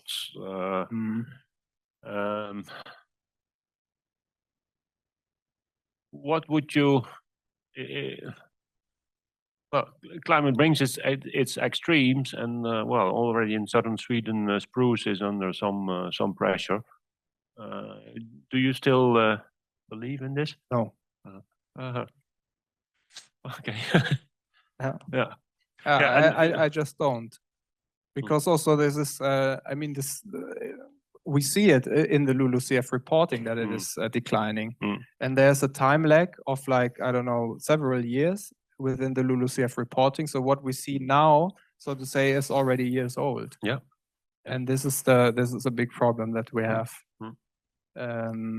Therefore, the next 5 years or so, it is probably continuing this trend. That's right. That's another important point that you bring up about data availability, NFIs. They do a fantastic job, but they're also slow in the cycles. Yes. Yeah. But you do bring up the point of that you would like to see more research on the impacts of climate change. Yes, because it is needed. Because the green part of my figures, or in my case, they are always green. But like how does it develop in the future?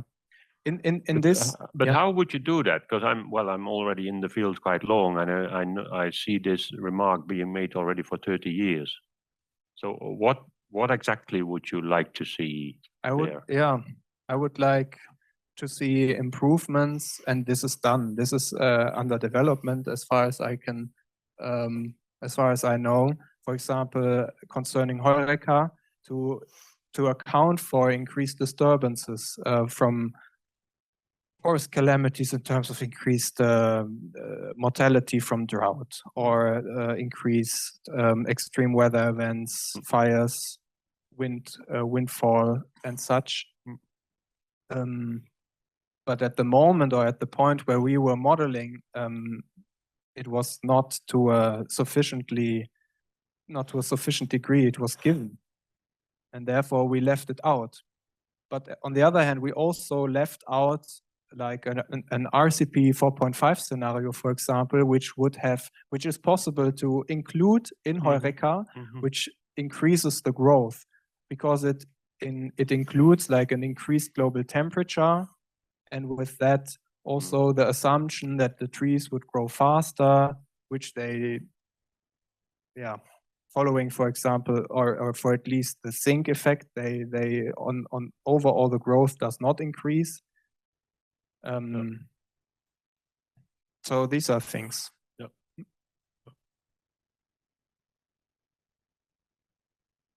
You ran HoReCa yourself? Yes. Yeah. In the second study. Okay. Yeah, this is a big challenge for the modeling communities, but also for from the experimental side. A lot of thousands of experiments may be going on in Europe and analysis, but how to incorporate that in these large scale studies is a huge challenge. Then about wood use and its conservation, you saw the Dutch reserve. You've been there actually in a few.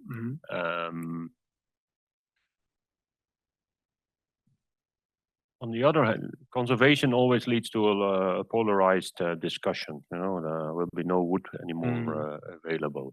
But on the other hand, I believe we're not using our resource very efficiently.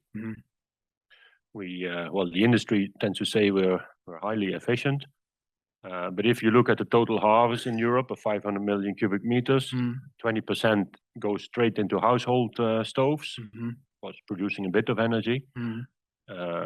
What is it? 40% is sawn wood, but half of that is lost in the yeah, exactly, in the sawing process.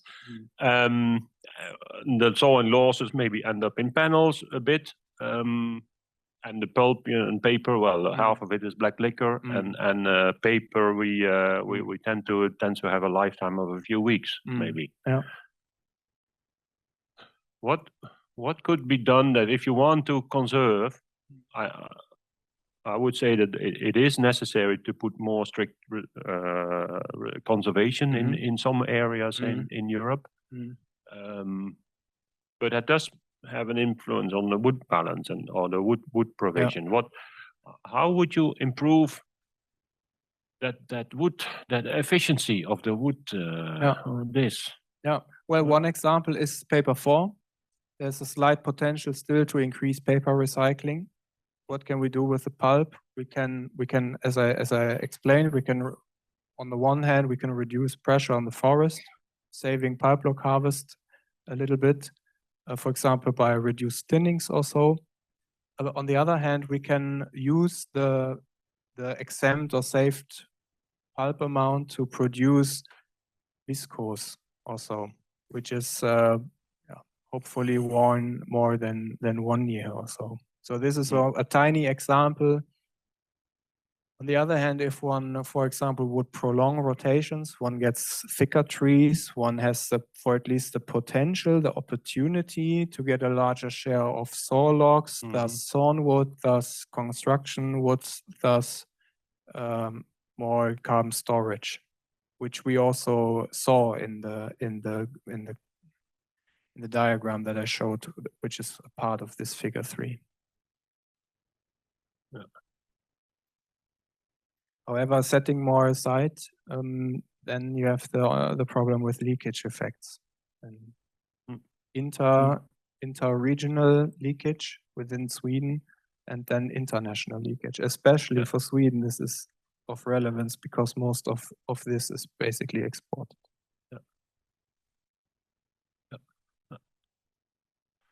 Would any regulation? There has been attempts to make a cascading regulation in Brussels. I think it's. I think it's a good idea. There are, for example, life cycle assessments have been done on this. They show like not a clear indication towards an improved climate performance, but it reduces land use, for example. But implementing this in the industry is, I think, very tricky and difficult because it is very not emission intensive, but investment intensive. The entire industry setting up, running a pulp mill, it must continue running with the black liquor being like the fuel, so to say, of the mill, and shutting this down. And it is very, very tricky to, so to say, reduce then the input into a pulp mill. And instead of that, I think.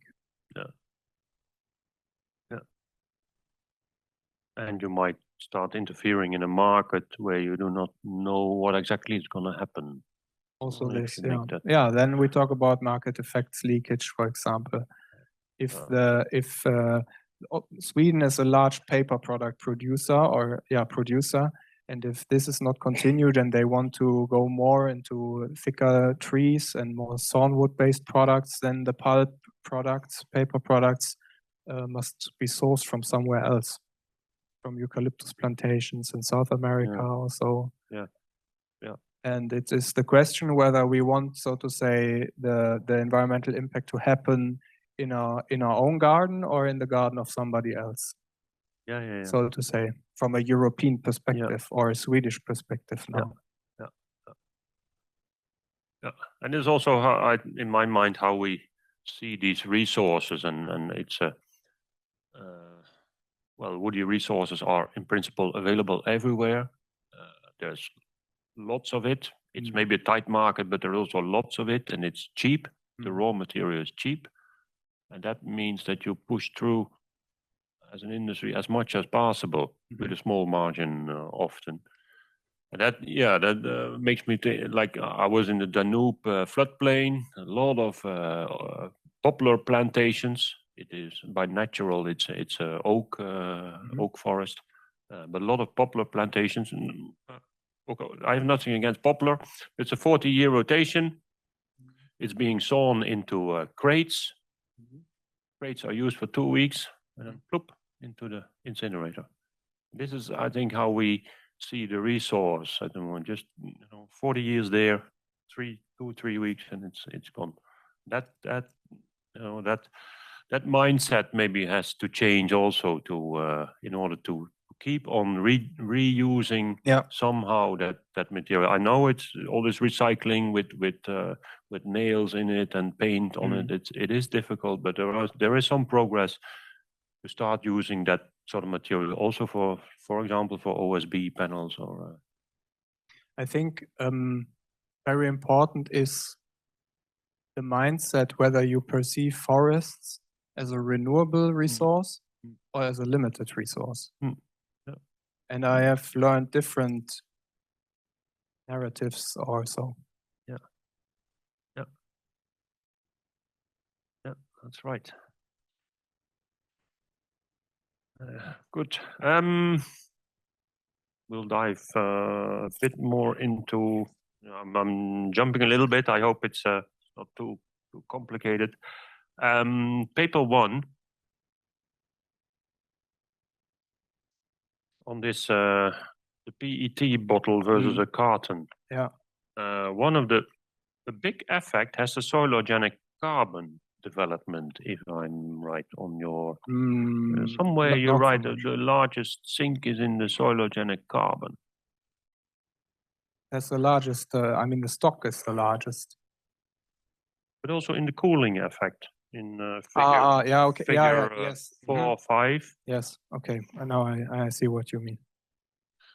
And that is based on a somewhere far away site of eucalypt with the Yasso model, which you initialize on something like 40 something tons. And this initialization in Yasso is very critical. If you initialize it a little bit too high in stock, it would go down. If you initialize it a little bit too low, it goes up. And this is the reason there. This is one of the few things that I have not done myself.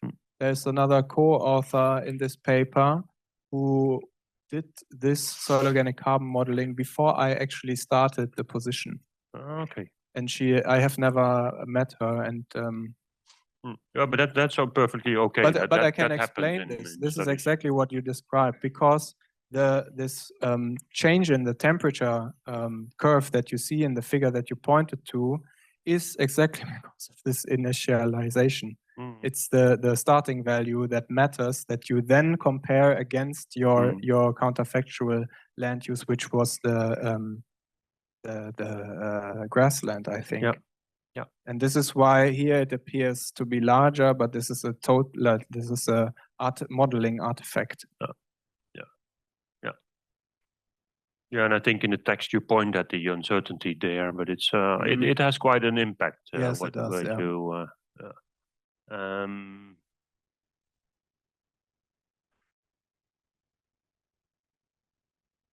Then I want to just simply clarify this replacement in figure, or was it figure 8? Can you explain the replacement factor again? Yeah. I think there in paper 1 it is also called R, but there it is a replacement or recycling rate. We assumed that the default situation was that a beverage carton by the mass or so would replace like half a PET bottle. This is what we assumed as the default case. I don't know why now we assumed this to be the default. I think it is. And then in the sensitivity analysis, we assumed that it would replace an entire. I have also something for this. We would assume. No. So that means that a PET bottle would last twice as long. Is that half? No, it is. It has something. Exactly. I think it was because we assumed that the plastic bottle could be recycled once in the default situation, which is done or allowed. But the beverage carton, you are legally not allowed to recycle and reuse it for the same purpose, because you're not allowed to reuse recovered pulp for food containers out of hygiene stuff, hygiene regulations. So we assumed like this is the default situation. So like in this case, 3 beverage cartons would not replace 3 bottles, but only like 50% or so. And these are the curves that you see with the red arrows of the total climate effect and the substitution. And then we assumed what happens if we substitute 3, then 3 like a 1-to-1 replacement ratio, so to say, then the substitution effect overall becomes way larger. And the total, this is the dotted black line, also becomes slightly larger. And the opposite case when you only replace even less. That implicitly assumes that you have more recycling of the plastic bottle.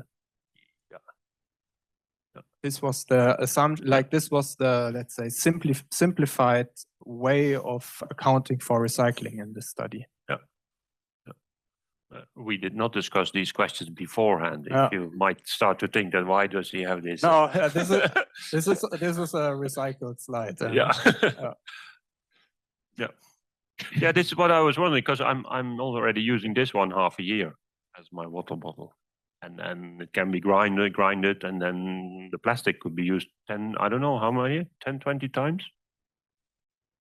Yeah, and that's also an advantage of the PET.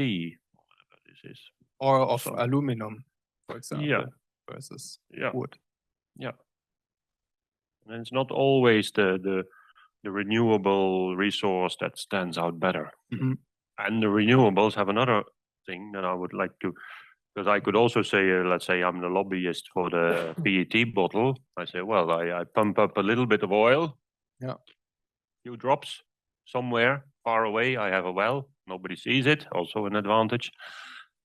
And I pump up oil and I process it. I have a bit of emissions, but I can use this for years. Yeah.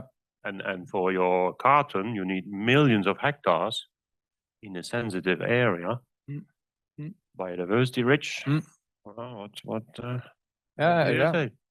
It is not only the climate in that sense also we should account for. On the other hand, this, if you dispose it, if you throw it out of the window and nobody picks it up, it will lie there around for 5,000 years or so. Yeah, that's right. But there is many sides to the story. Yeah, definitely. Yeah, well,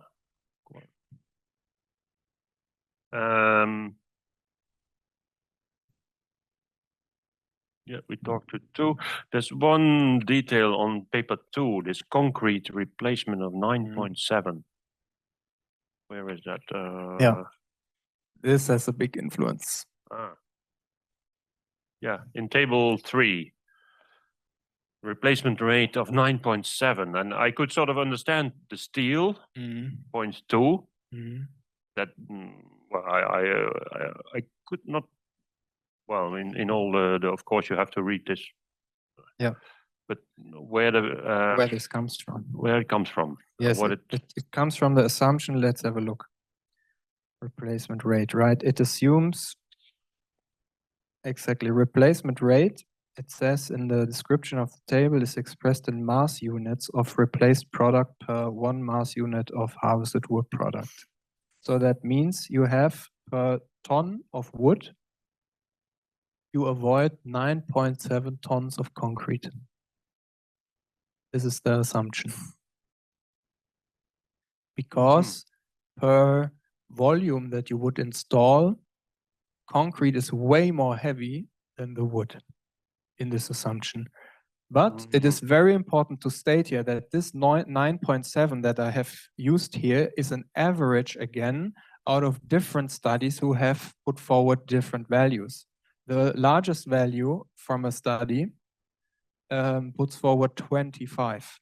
So that 1 ton of sawn wood would replace 25 tons of concrete. Then another study from Switzerland has, I think, 6.8 or so. So this, of course, there are dozens of different types of concrete with different density, different application ranges. And this, for example, is also something that must be improved to have a better inventory about which kind of concrete are we talking about here. But this is what this number means. And then, for example, packaging, the pallet, not the pallet with E, but with A. So the logistics pallet is 0.2. So it is less than 1. If you have one replacement rate, then you replace 1 plastic pallet from high density polyethylene with 1 pallet made out of sawn wood. However, the sawn wood pallet is 5 times heavier than the plastic pallet. Where it comes from. So you avoid way less material actually per functional unit of the provision of one of those pallets. This is the logic behind this replacement rate.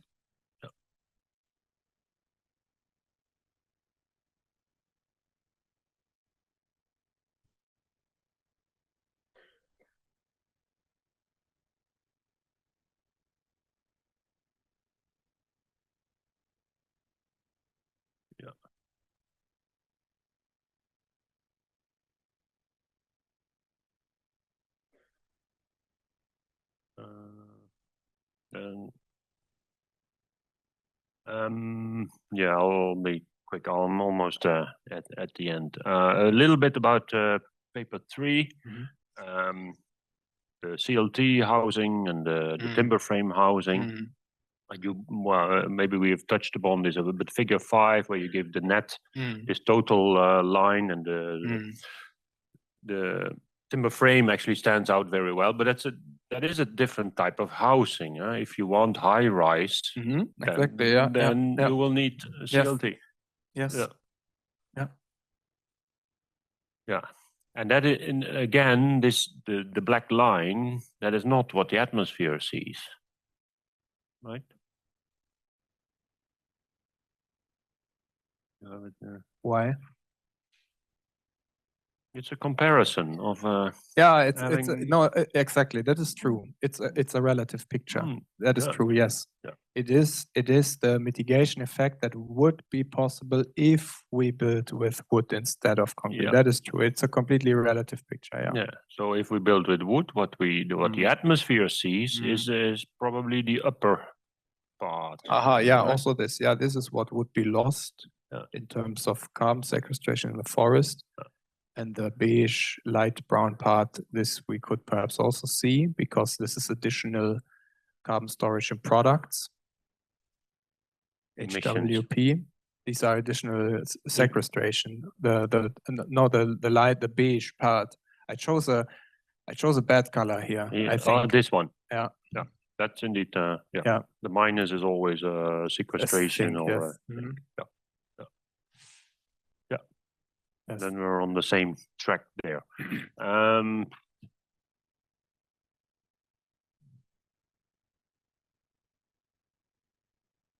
Somewhere you're right, but this I am now a bit lost. But can the forest sustain all of this? Yeah.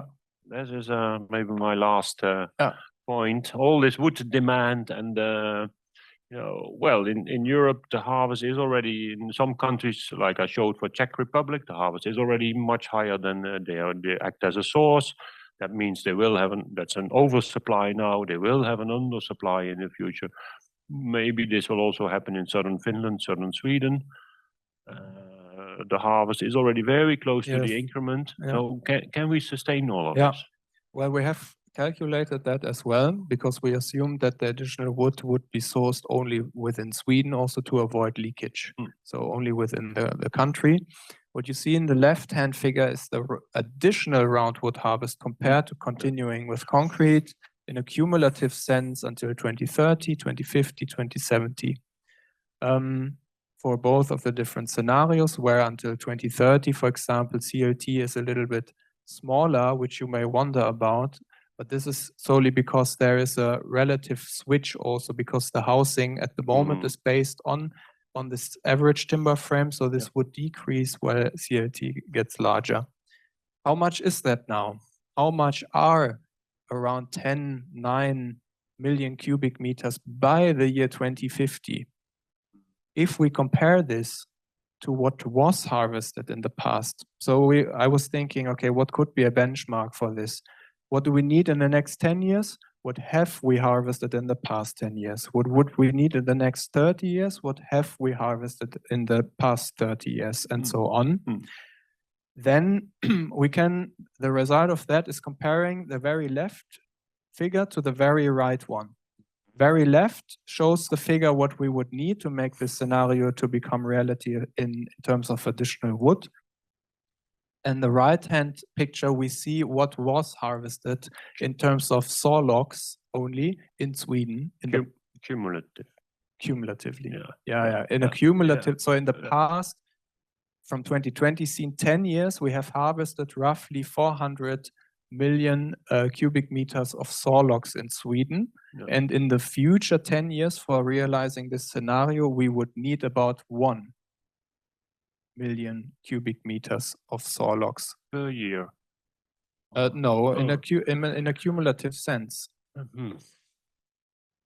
By the year 2050, we would need, in a cumulative sense, only 10 additional million cubic meters of saw logs to be harvested, while in the past 30 years, same time period, but going into the past, we have harvested around 1,000 million cubic meters of saw logs. So if we put the same scale of figure of the left-hand figure and match the scale of that to that of the right figure, the figure in the middle, Well, could I interrupt? Yes. What was the number of houses that you were building? Around 40,000 flats per And year. a flat would need roughly 30 cubic meters CLT? Now we have calculated it. It is also somewhere. I don't know this by heart. Somewhere now. a house, maybe around 50, 60, a bigger house. It is flat, somewhere. 320.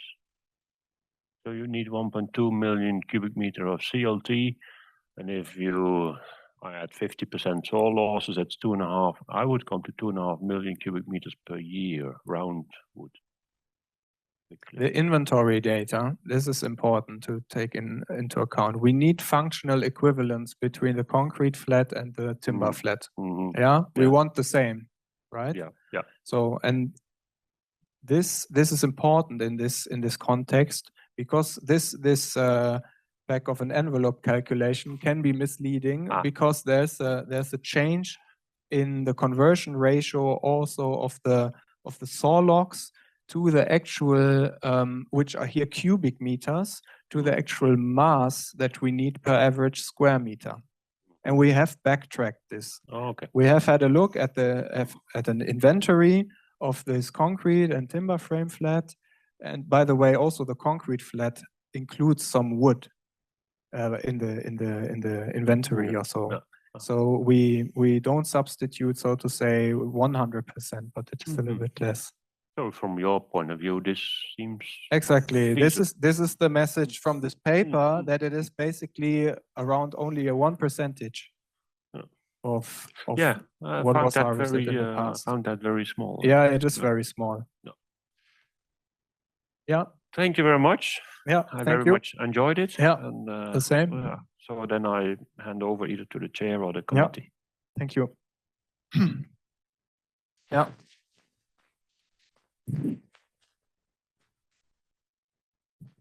So thank you very much. So now I will leave the word to the examining committee. And I don't know if you have kind of agreed on starting. Yes, we start here. Thank you. So I will start. Yeah. Hello. Thank you so much for a really nice discussion, and I really enjoyed to read your thesis. Yeah. And I will go into a little bit more of the forestry part of this, but just from hearing your presentation, so it seems like if you would like to give a key message to people, that would be, I try to formulate it like that you are a little bit worried about people looking at substitution as a currency, but they should look at regard it as a flux. Would you agree on that?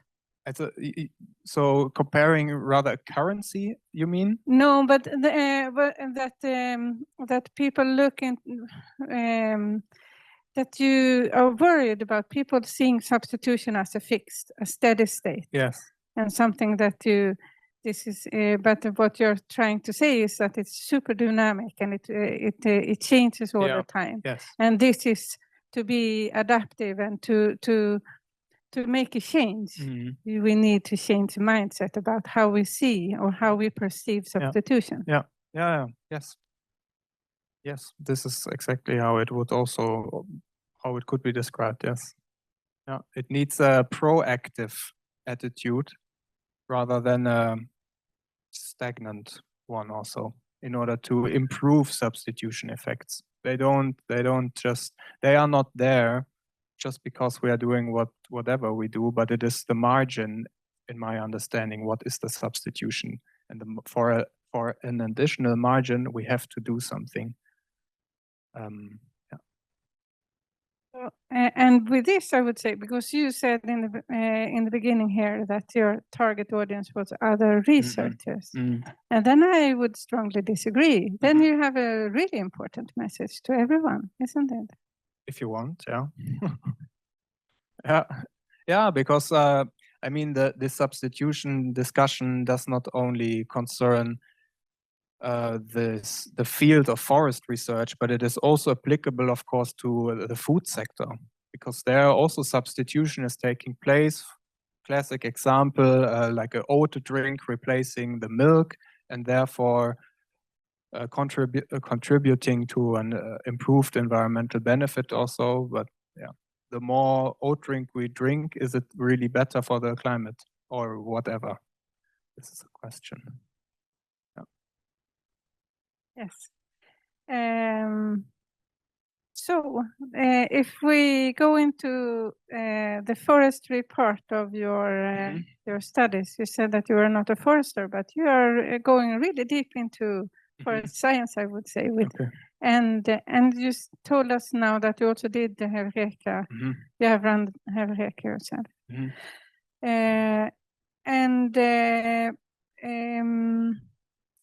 And for being able to do this, the analysis you have done, and to have a reference point and to look into changes, you have relied here on Heureka. Yes. Yes. So, what is the input data in Heureka? National Forest Inventory data is the input data, and there you have to choose, for example, between different years. If you want a long calculation, so to say, if you want that Heureka is running like half an hour or so, then you choose like multiple years of NFI inventory data, or you can also choose a single year or so. And we have chosen, I think, NFI data from 2014 to 2018 in study number 2, and in study number 3 and 4, I think it was 2020 data, I believe. I'm not so sure. We have to look that up. Yeah. Yes. So one part is the actual in data, and the other part is what the functions. The functions, yes. Growth functions, mortality functions. For example, then harvest functions, for example, which I have manipulated, which I have worked with, adjusted, right? Yes. Then, for example, decay functions, all of this is included. How soil organic carbon is built up, this is done with, what is the name again? Not Yasso. Right, Q model, not ICBM, but Q model. Yeah. But this is an integral part of Heureka, and I was not like adjusting or manipulating anything in this Q model, no. Working with the interface of Heureka regwise as it was in the year 21. So you could say that so what we have here is a package of models that are they are deterministic, and you also mentioned that here before, and it relies on empirical data. So what are the big benefits of using this type of modeling?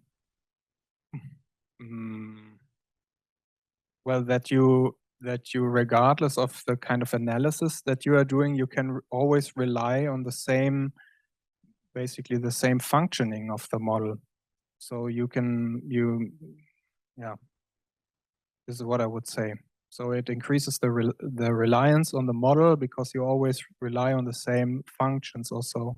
Disadvantage may be that the functions that are the foundation of the model are outdated also. And I think this is increasingly problematic, since many of the growth functions or so in Heureka, they are, I think, quite old. Or regarding ingrowth, for example, this is an issue when modeling continuous cover forestry, for instance. There, Heureka only insufficiently can represent like a continuous cover forestry because of a lacking ingrowth module, as far as I understand it. So to start with this, and I agree that the major advantage that we have with this type of system is that it gives you a robust average in this sense. If you would compare with more process-based modeling, where you in many ways, when you are driving growth in this sense, that you go from the actual functioning and need on the photosynthesis, and then you scale it up from needle to tree to plot to stand to country, then of course it can be more complicated to know that you are on the average in that sense. And and then you started to talk about the negative or the disadvantages or maybe weaknesses, maybe you could say. And that is what you said with maybe some functions are old, but why are they old then? Why are they old? Yeah, perhaps because the research focus was then shifted somewhere else, and one relied on these functions. I don't know exactly why they are so old. No, but I think the functions, I mean, the trees might behave rather relatively similar. Okay, okay. The functions are old because the tree, so to say, or the let's say the forestry research, which is the basis for these functions, is already it's a traditional research field in that sense, and is quite old. And therefore, the formula how a tree grows or so, this could already be done in past decades, and therefore these formulas have never been, so to say, updated, perhaps in that sense, because one relied on them for decades since this was done. I don't know, in the 70s, 80s, 90s or so. I would, maybe a little bit, but I would say that many of the things that are then, it's the unknown changes that we have in the future. And one of them is climate change. Yes. And what you're thinking about maybe a little is like, for example, the ingrowth. If we have another climate, will we have another type of ingrowth or another type of mortality? Yes. That is part of this. So the unknowns in terms of climate and environment, but also one other difficulty with this type of modeling is if we are changing the type of management and the forest types. Yes. Yes. And then we are then starting to modeling something that is outside the scope of the empirical data that we use.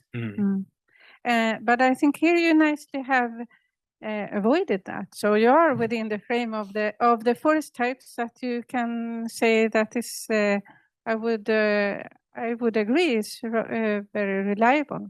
So shorten or prolonging rotations, or decreasing or increasing harvest. Yes. So go into this the study 2. And you also discussed already this about the small margin in harvest volumes that you had for this. But I was also thinking about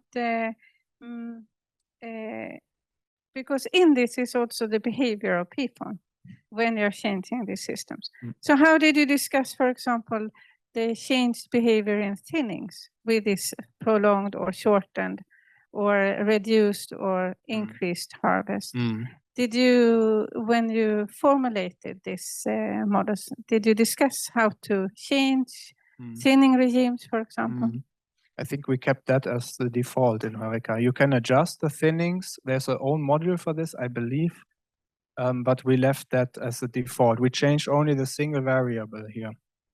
So we did not do, for example, a sensitivity analysis or so, changing also the thinning regime or so. No, we have not done this. So my follow-up question then is what you talked about before with this, with the substitution and with the solar panels, and you said that there is a rebound effect. Yeah. So I think now that we come to this conclusion of prolonging rotations. What would be the rebound effect? In terms of forest management? Yeah, what would be forest owners? They have installed solar panels, so now they can spend more energy. So they have prolonged their rotations, so now they can afford to, what is it, that they can... Get another car, or I don't know. I don't know what it could be. It depends on the individual. I think also there are people who are very aware of this rebound effect, and they know about this, and therefore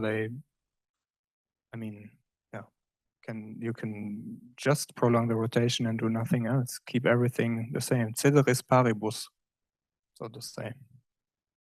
Yeah, no, so what I am thinking about is with this model that is their behavior in thinnings. Yeah, okay. Yes. and removal in bioenergy and both in earlier stands and also thinnings in the older region. So that you will start to change the management if you know that you need to have, you will have this long rotation. You will change the management. So in the first years, yes, but the further away, you will probably have another type of management in these forests. And you mean that the intensity of thinnings would increase? The rebound effect, yes. As a sort of silvicultural rebound effect. So that you can still cut and harvest. Yeah, okay. Because you, so to say, wait, and in the meantime, you also want to, or you maybe rely also on the economic income, and therefore you thin that. Yeah, okay. Yeah, I see what you mean. This would then, of course, compromise the additional mitigation effect, because you have still some losses of the forest carbon. And then it's a question, due to the thinning also, you may not have the diameters also that you achieve substitution with like construction also, but only pulp based. So it may not be, indeed a rebound effect then, yeah. Thank you. So I have my final question, and that is if because you had it up, this figure 5 with the wood flow modeling. Yeah.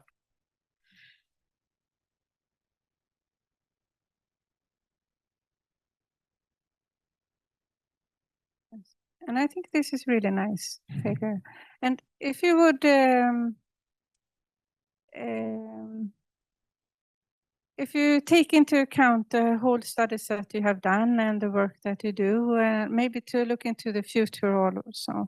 So if you would, if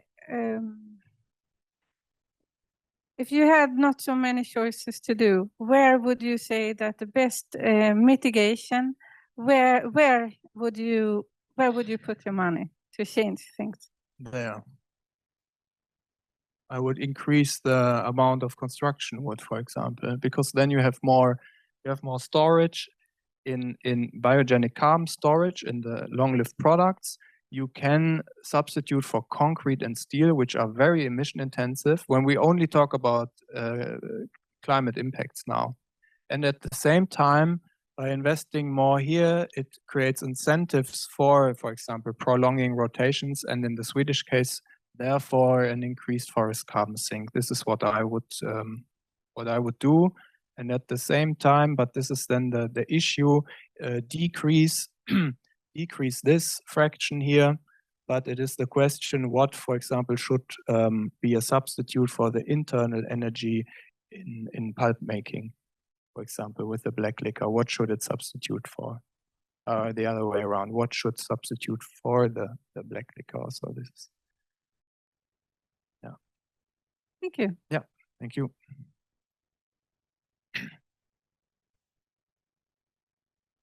Okay, okay, my turn next. So first of all, Gert-Jan and Max, I would like to thank you very much for your excellent presentations you show us today, and very fruitful and interesting discussion you had.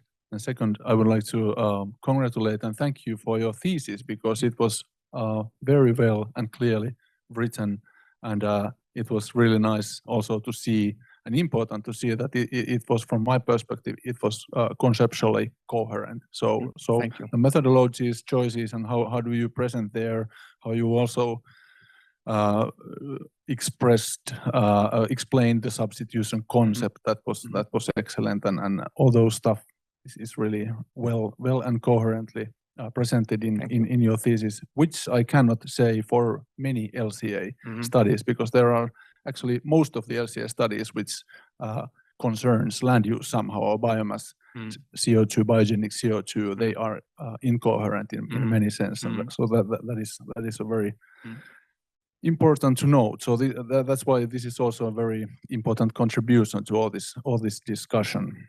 So I have two questions, or two things that I would like to discuss briefly with you. The first one is related to results and perhaps the assumptions behind, and the second one is then a methodological one. So could you show us actually the figure 15 from your thesis? So it's the one which shows the net greenhouse gas balances in this wooden versus concrete. Let's go up concrete building.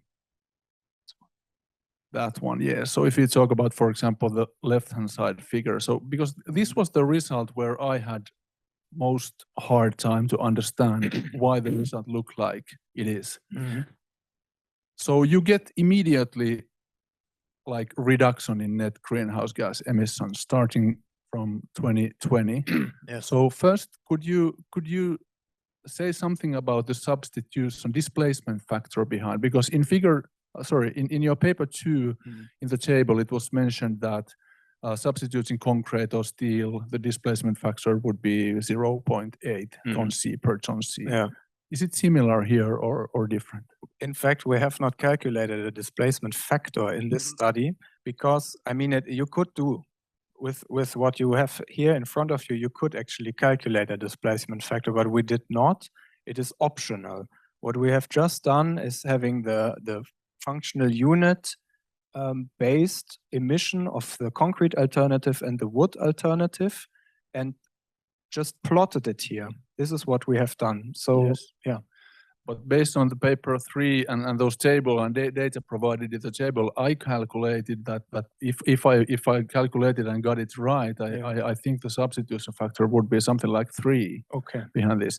I'm not sure, but why I mentioned that I had hard time to understand this is that this is qualitatively different result than what we have calculated in Finland in those studies where I've been involved, because basically, if we increase harvest rates in Finnish conditions, typically we lose. Let's say that we harvest 1 additional unit of carbon each year from now on, compared that we don't do that. We lose in forest approximately 1.5 tons carbon per that carbon we harvest from the forest. And when the substitution rate, displacement factor for wooden buildings, typically in Finnish case studies, it has been between 0.5 and 1. So it's approximately the same than you show in your paper 2.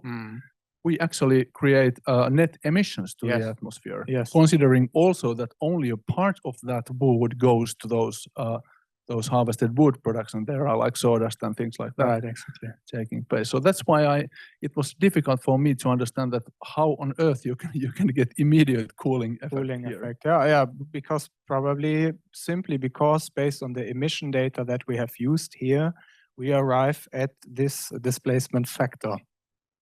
And so that might be the explanation that might behind. be the reason.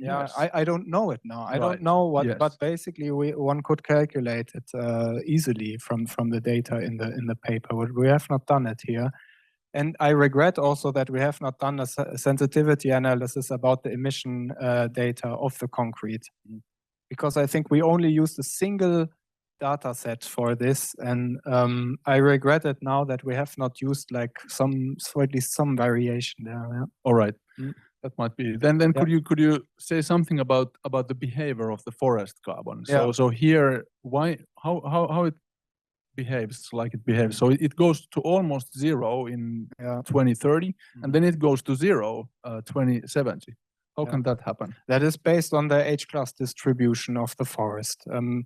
But this is in relation to a baseline scenario? Yes. Yeah, it is a relative picture. All of this is relative. So basically, if I believe in these figures, the carbon debt has been paid off 2070. Is it so? Basically, you have this carbon budget indicator, or so CBI, I think, and there I was comparing this basically what you described with the CBI or so. I think this is the green and the light brown. This is how much you harvest out of the forest and how much you gain in carbon storage and how much you lose in the forest.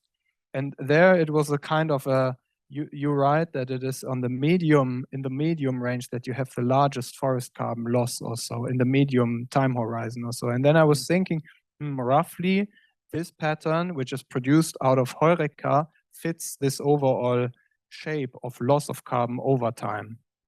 Yeah. All right. Okay, thank you. Interesting. So then my second question is related to this paper 4, where you analyzed increasing recycling paper. And I didn't find explanation from that paper that what is the fate of those paper products in your business as usual scenario? So where do they go? Yeah. They are, I think we assumed that they would be incinerated. And used for energy recovery. I think so, yeah. But did you then take into account the substitution effect of that? Like the negative substitution effect that you have to produce that energy? The foregone, you mean the foregone? The foregone, so that you have to. Yeah, I remember we have discussed that, but I read the paper yesterday again. But as you say it now, it doesn't appear there. Yeah. So no. Okay. So you agree that it would have. Yeah, it should have been there. And it would have influenced it somehow the results, because I was wondering that I think according to the EU regulation, it's not allowed anymore to landfill. So it must go basically to waste to energy plants. Yes. So yeah. Okay. And if you let, I really would like to ask my final question actually, because you mentioned this ISO standard which is under preparation. Yes. And you mentioned also that it's a step to the correct direction. Yeah. As far as I understand, it actually it doesn't say that the forest carbon balances should be assessed compared to the reference scenario. So that you take like the actual forest carbon sink and then you combine it with the substitution potential substitution credits. Do you think that's the step? No. It is a step into the right direction in terms of terminology, and in terms of that all the 4 different components are accounted for. But still, there is a mismatch in terms of the logic here behind, because as you just say, the aspects that the atmosphere sees are taken into one equation with something that is a relative concept and that in reality does not happen, so to say. And this is clearly something that can lead or has the danger to lead to misleading results. Yes. Yeah, I agree. Thank you. Thank you. Thank you. I get the pleasure to be the last one, or somebody's still sort of there. No, but I'm sure you are, because I mean, thank you also on my behalf for the very interesting hours here to discuss. I mean, it's rare to really have such an engaging discussion and also so knowledgeable, given that you are defending your PhD thesis. So congratulations for sort of the comprehensiveness and so also the wideness of the knowledge. I was surprised to hear that you don't have forestry background. I think you have picked that up very well. So of course also the thesis, it shows this maturity and also the development of the maturity that is commendable. Also, I like the critical attitude. You know, also what you showed here in the presentation. And one of my first points was maybe before coming here, I would have maybe commented a bit on the reflections on uncertainty, which I felt sometimes that I would have sometimes hoped to have a bit more in the thesis, especially the thesis part, this kind of reflection on what is, what can you really trust, and what is maybe the assumptions that are always there in the modeling. Yeah. And here, so I'd like to, I have 2 points maybe. The first one is catching a bit also to something Emma said on your audience, that you refer to other modelers. But at this stage with this topic coming from the European Commission, you don't get to choose your audience. And I can say that it's not just the modelers. When you publish papers, when you are presenting scientific research in this field, it will be taken and interpreted in the policy frame. So this is more just sort of a friendly advice to remember that, that when you communicate, it's also very important to see what are the big, sort of, what are you really assessing and what did you need to take as assumptions? So the first question is that what do you see as the sort of the biggest, what are you the most confident with in your results as an advice to policymaker? And what are assumptions that you needed to take, where you need to be a bit cautious that this is given that these circumstances happen? I mean, I think we can be the most confident about. It is very tricky since everything is a modeling outcome, but for at least the largest research has been done. If we now speak of this figure here, the green and basically the green part, because this is based on national forest inventory data for at least, and we have functions that have been applied over decades and that many eyes have seen and critical minds have thought about. While, for example, the HWP, the carbon storage in products, still relies on very coarse, semi-finished wood product categories based on half-life times. And regarding the emission, the gray and the dark brown here, which represent the fossil emission balances, here this is also very coarse. So to respond, the green part, although it is also subject to large uncertainty, as we also touched upon. Maybe that's something you reflect already when talking with Gert-Jan there earlier on that take care of your forests, which I can of course really support personally. But the question there then coming back to the policy landscape. And you referred a lot to the Fit for 55, which is the Commission initiative to basically to get to implement the climate law that binds us to climate neutrality for 2050 and beyond. And now here's the tricky question. I don't have an answer, but I'd be happy to hear if you have good good ideas, because it's we have a sink target for 2030 with the intention that it will support us towards the final target to reach climate neutrality and sustain it. And then we have a system that is basically in imbalance. So zinc is not something that a natural system by itself should be sustaining. Otherwise, we would sort of fill everything with biomass. The reason we have a zinc, as you referred to, is because of past management that we have been able to increase the productivity of forests while also using it. So I'd like you to reflect a bit critically, basically, on what is the advice, the policy advice, also based on your research, compared to LCA analysis that really looks over the lifetime of products, a lot longer than the policy landscape.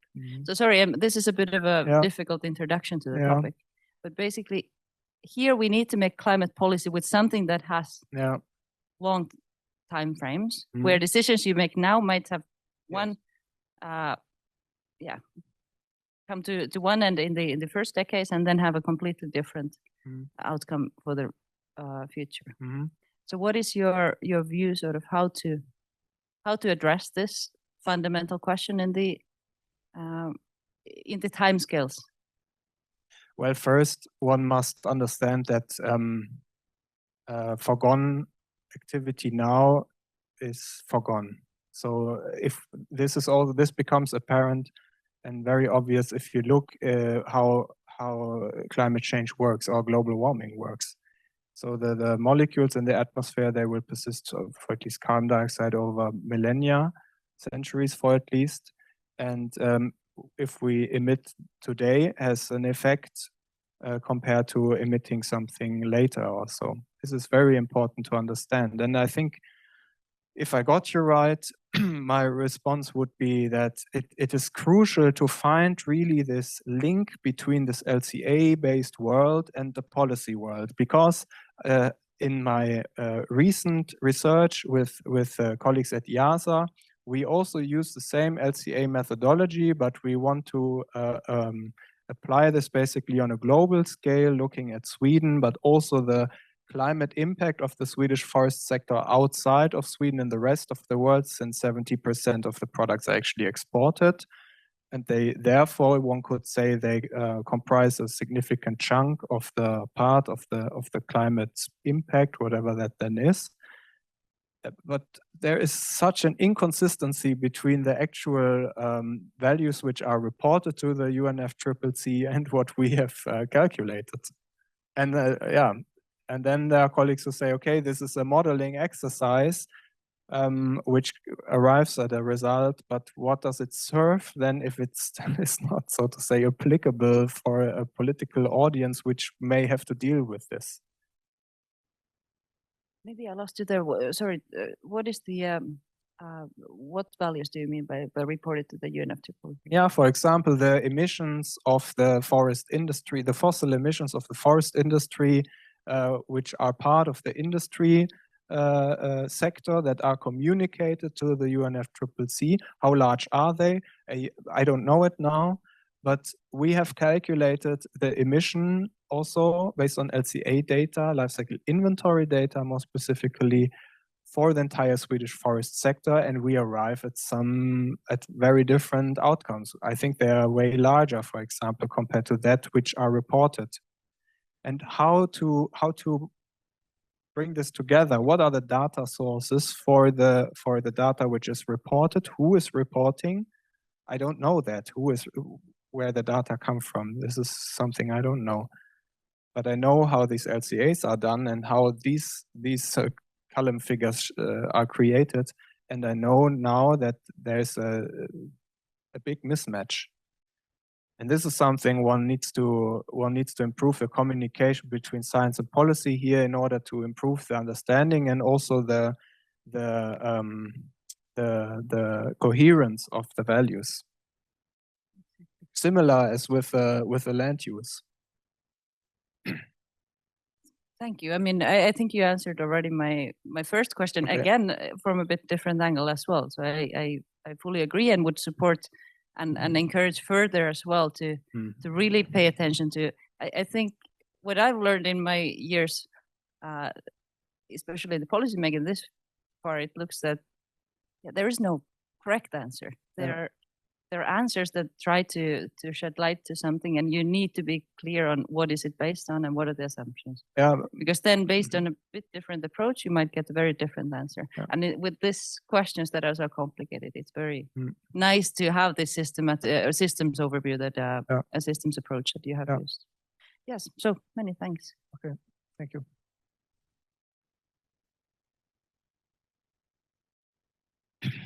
Okay. So you are satisfied? Good questions. So I still think that we have some time left. So I will now open the floor for discussion or for questions from the audience. We start up here then first. Thank you. Max, I would like to know if you have any idea about artificial intelligence in future of research and development in climate change. Yeah, thank you. I know I have not made use of artificial intelligence in calculating these studies or the results that I presented, but I know that it is on the agenda also within the scientific community, as for example within the seminar of the European Forest Institute, which was held last week in Bonn. This was the topic for the young scientists, so to say. They had the chance to present their views on future applications of AI in this research world. But connecting to climate change mitigation or so, I have not encountered something that how this could be now improved. Yeah. Sorry for this unsatisfying reply.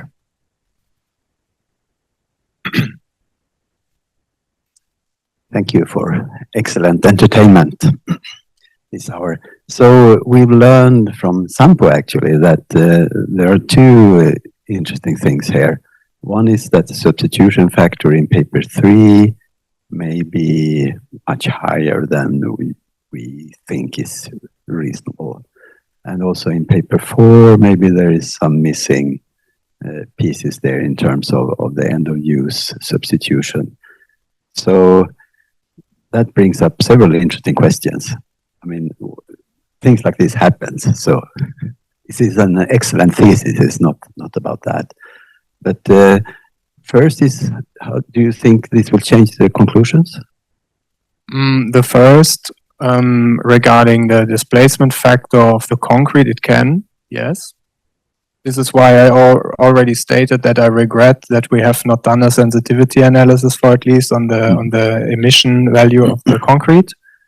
And second, I think since it is a relative comparison, it would just decrease the overall mitigation effect that we have calculated from the two different scenarios that we benchmarked against, that we compared against our reference case, in which then substitution would have had a larger benefit or so, but it would not have changed any conclusion. No, it would just, because it would have an effect on both scenarios, and therefore it would have cancelled out.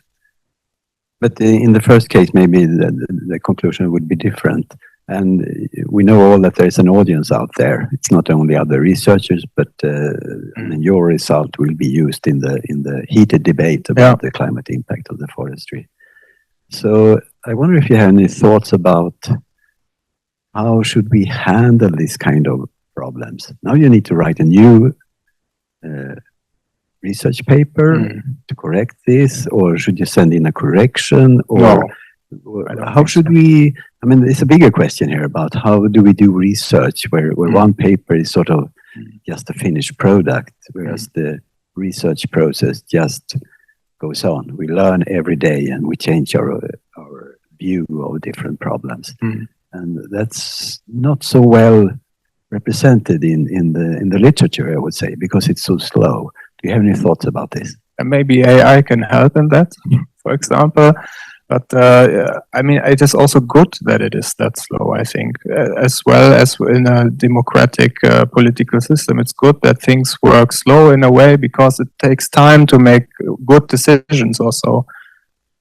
And sometimes there are decisions made which are not the best. And it was maybe not the best to choose only a single inventory data source for the concrete emissions in this single case, yes. Thank you. Excellent answer. Yeah.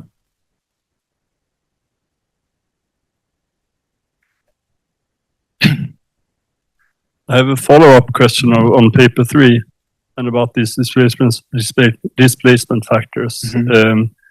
It's very much debated about these factors and the levels, and there are reviews that have been presented different values, and they're perhaps sometimes treated a bit with not that much caution as you would like. Yeah.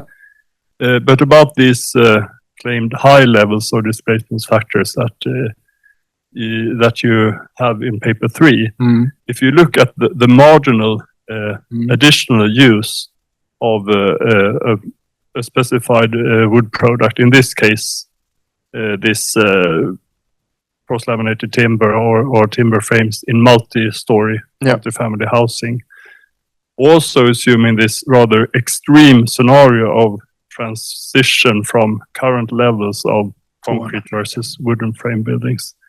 I mean, is there sort of, say, can you end up with these high levels of displacement factors based on these marginal effects and rather extreme assumptions about the transition in the use or the building types?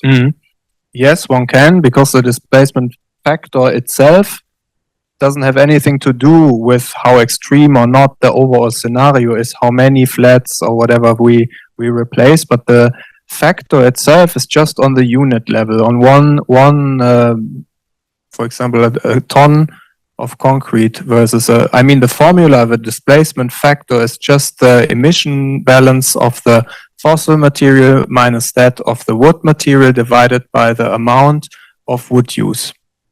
But in your scenario, you look specifically on this multi-story buildings. Yes. And for this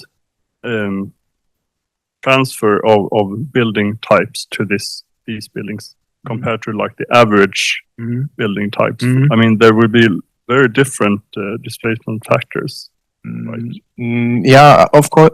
One could then also argue the displacement factor that we here talk about is should be actually based on the average square meter, because this is what we are comparing against each other, and not a ton of concrete versus a ton of sawnwood or CLT or so, because there's also particle board involved, and then there's a list of the materials which are necessary based on the inventory data that we have for fulfilling functional equivalency between the two. And when this changes, more gypsum board is used or so, this all has then consequences on the overall displacement factor. So yes, it can change. Yeah. Okay. My name is Johan Lindman. I'm a retired since 1 year. But before that, I had the position of responsible for global forest operations and sustainability in Stora Enso. I have had the opportunity to see the development of Max's work, because we were discussing the concept when you started as a PhD student, and I've been following this over the years. And as a forester, I'm used to plant trees, see them grow, and then you harvest with success. I think we have seen that in this work. So I'm very, very happy for that. The interest in this, from Stora Enso perspective, in having a person working with this was very much to find a way, a system approach on climate change or climate change mitigation. And I'm very happy to see that you have put up that system with the 4 pillars of forest, harvested wood products, emissions, and substitution. We are actually using that in our company as a way of explaining the impact. And as you said, you can always have different views on how do you put the replacement factors, or how do you calculate on forestry. I think that is part of the development, but putting it together with the different elements at the same time, that makes, at least to me as a practitioner, very much sense. Inside our company, there's been a lot of discussion. Oh, we should focus on emissions, only emissions. Someone else says that no, it's all about the forest. It's all about the forest. And the people in our sawmills, they say, no. Harvested wood products, that is the thing. And then we have people that say, substitution, that is so complicated. We cannot talk about that. No one believes in that. And they all count. They're all part of the system. You have shown that. I was very happy to hear that when you said that substitution do exist. For me, it's about when people make choices. We make choices every day. And when you make choices, you make an opportunity for a substitution. Could be positive, could be negative, but that is what it is. So saying that substitution doesn't exist means that people doesn't make choices. And people make choices all the time, good or bad. And I think you're a bit pessimistic on the substitution opportunities. That is my personal opinion. I think you have forgotten the rest of the trees when you have calculated on how much soil you need for your construction. The rest of the trees are also there, and even if you just burn them, you will get an additional substitution. So, but that is for you who are scientists to develop that further. My thing was just to thank you for the cooperation that we have had. It has been very beneficial. You also done very appreciated work inside Stora Enso when you done part of the PhD work inside the company, where you have shown your capability in a very good way. And I would like to, since I will not be there tonight, I will just hand over a small gift to you. Thank you. And it's a sign of our company. As you know, there are a lot of red painted houses in Sweden. They all are painted from the color that originates from our copper mine. We have done that for the last 250 years, produced that paint, and we have a blanket related to that. So I will hand that over. You can have that in your home. Yeah, thank you very much. Yeah.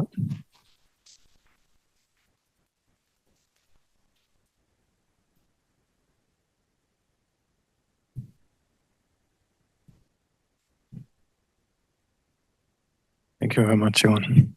Thanks. Thank you. Great. Yeah. Okay, more questions? Thank you. Cecilia, yes. Maybe a final question, because we've heard, thank you very much. It was really a great seminar. I've enjoyed listening to this a lot. I'm just wondering, because we heard a lot about the heated debate that is in forestry today, how it should be used and not used and so on.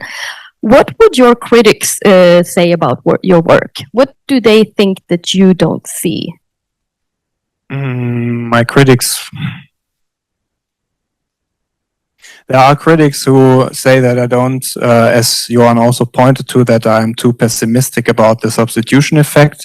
On the other hand, we learned now out of this seminar that I highly overestimated the displacement factor in one of my studies. So this subject, like many things in research and science, they are so complicated that it is just not possible to give such a black or white answer here about this is now better or that. It always depends on the assumptions behind and on this is what I can say to this. What do you think is the difference in views, the core difference in views of forest that creates this heated debate? I think in Sweden, many private people also own forest. Therefore, they are also emotionally attached to the forest.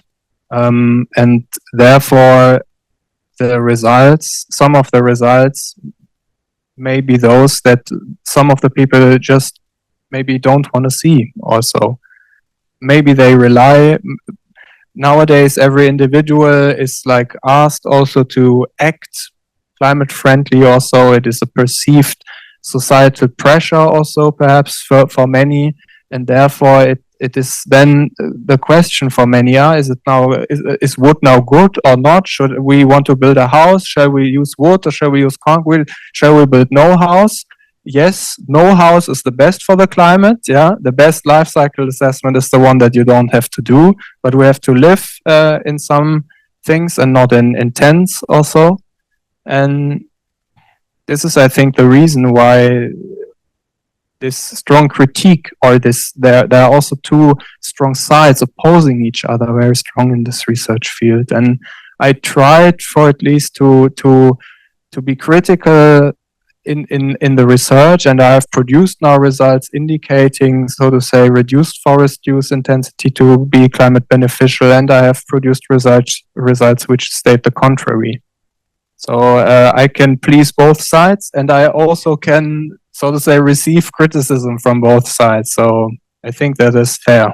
And then just my final questions. But what did any of your results surprise you, or is anything? Have you changed your view? Yes, it has surprised me how basically small the mitigation effect is actually of this national replacement of concrete, for example, and also how small, comparatively small, the mitigation effect is of the paper recycling, for example, compared to what can be really achieved by forest management, for example, by the trees. Yeah. Hey, Max, thank you very much for your presentation, for your thesis, and for the discussion that you had. I was wondering, in your studies, you used the wood once in the building. Have you counted for, like, if this wood is reused again and again? Because we had a discussion with forest companies, with sawmills, with their own for 2 days ago, and they say that they're making the houses like that they can be disassembled, so the wood can be used over and over again. Maybe not so many times, but how this, if you have counted with that, if you haven't, how this could make your results. So in another way. We have applied a trick to this in this study, because we have limited the time horizon until 2070, and all the additional buildings that are assumed to be built departing from 2020, they have a life expectancy for at least of 60 years or so, fortunately. So we basically did not have to account for this reuse.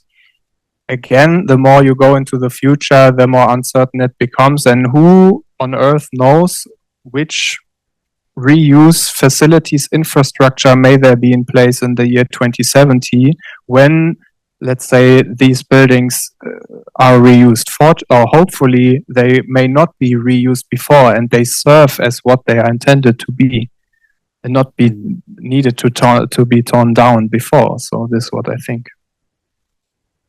Just one question that came up now about the amount of wood in the apartments. That is it 100% or it's 50, 70? No, is it? No, it is not 100%, but this is also given in a table in paper 3. Yeah. Thanks. Yeah. Okay, thank you very much. I think I do not see any more hands in the air. So we come to the time when we should finalize this session. But before, I just like to say to the opponent and to the evaluation committee that we have a closed meeting afterwards, which will be up at the department. And that includes also the supervisors from the beginning of that meeting to join. Right. So, sorry? Time as soon as possible, I would say. So please go directly to the department and to Slutsatsen, which is the room. Yeah. So with that, I like to thank you all. First of all, of course, Max. I think you did a splendid job. I want to thank the opponent for having a very interesting discussion. And also for the examining committee for following up questions and also kind of putting the work into even a broader perspective. So with that, thank you very much. And we close this session. Thank you. Thank you, Oka.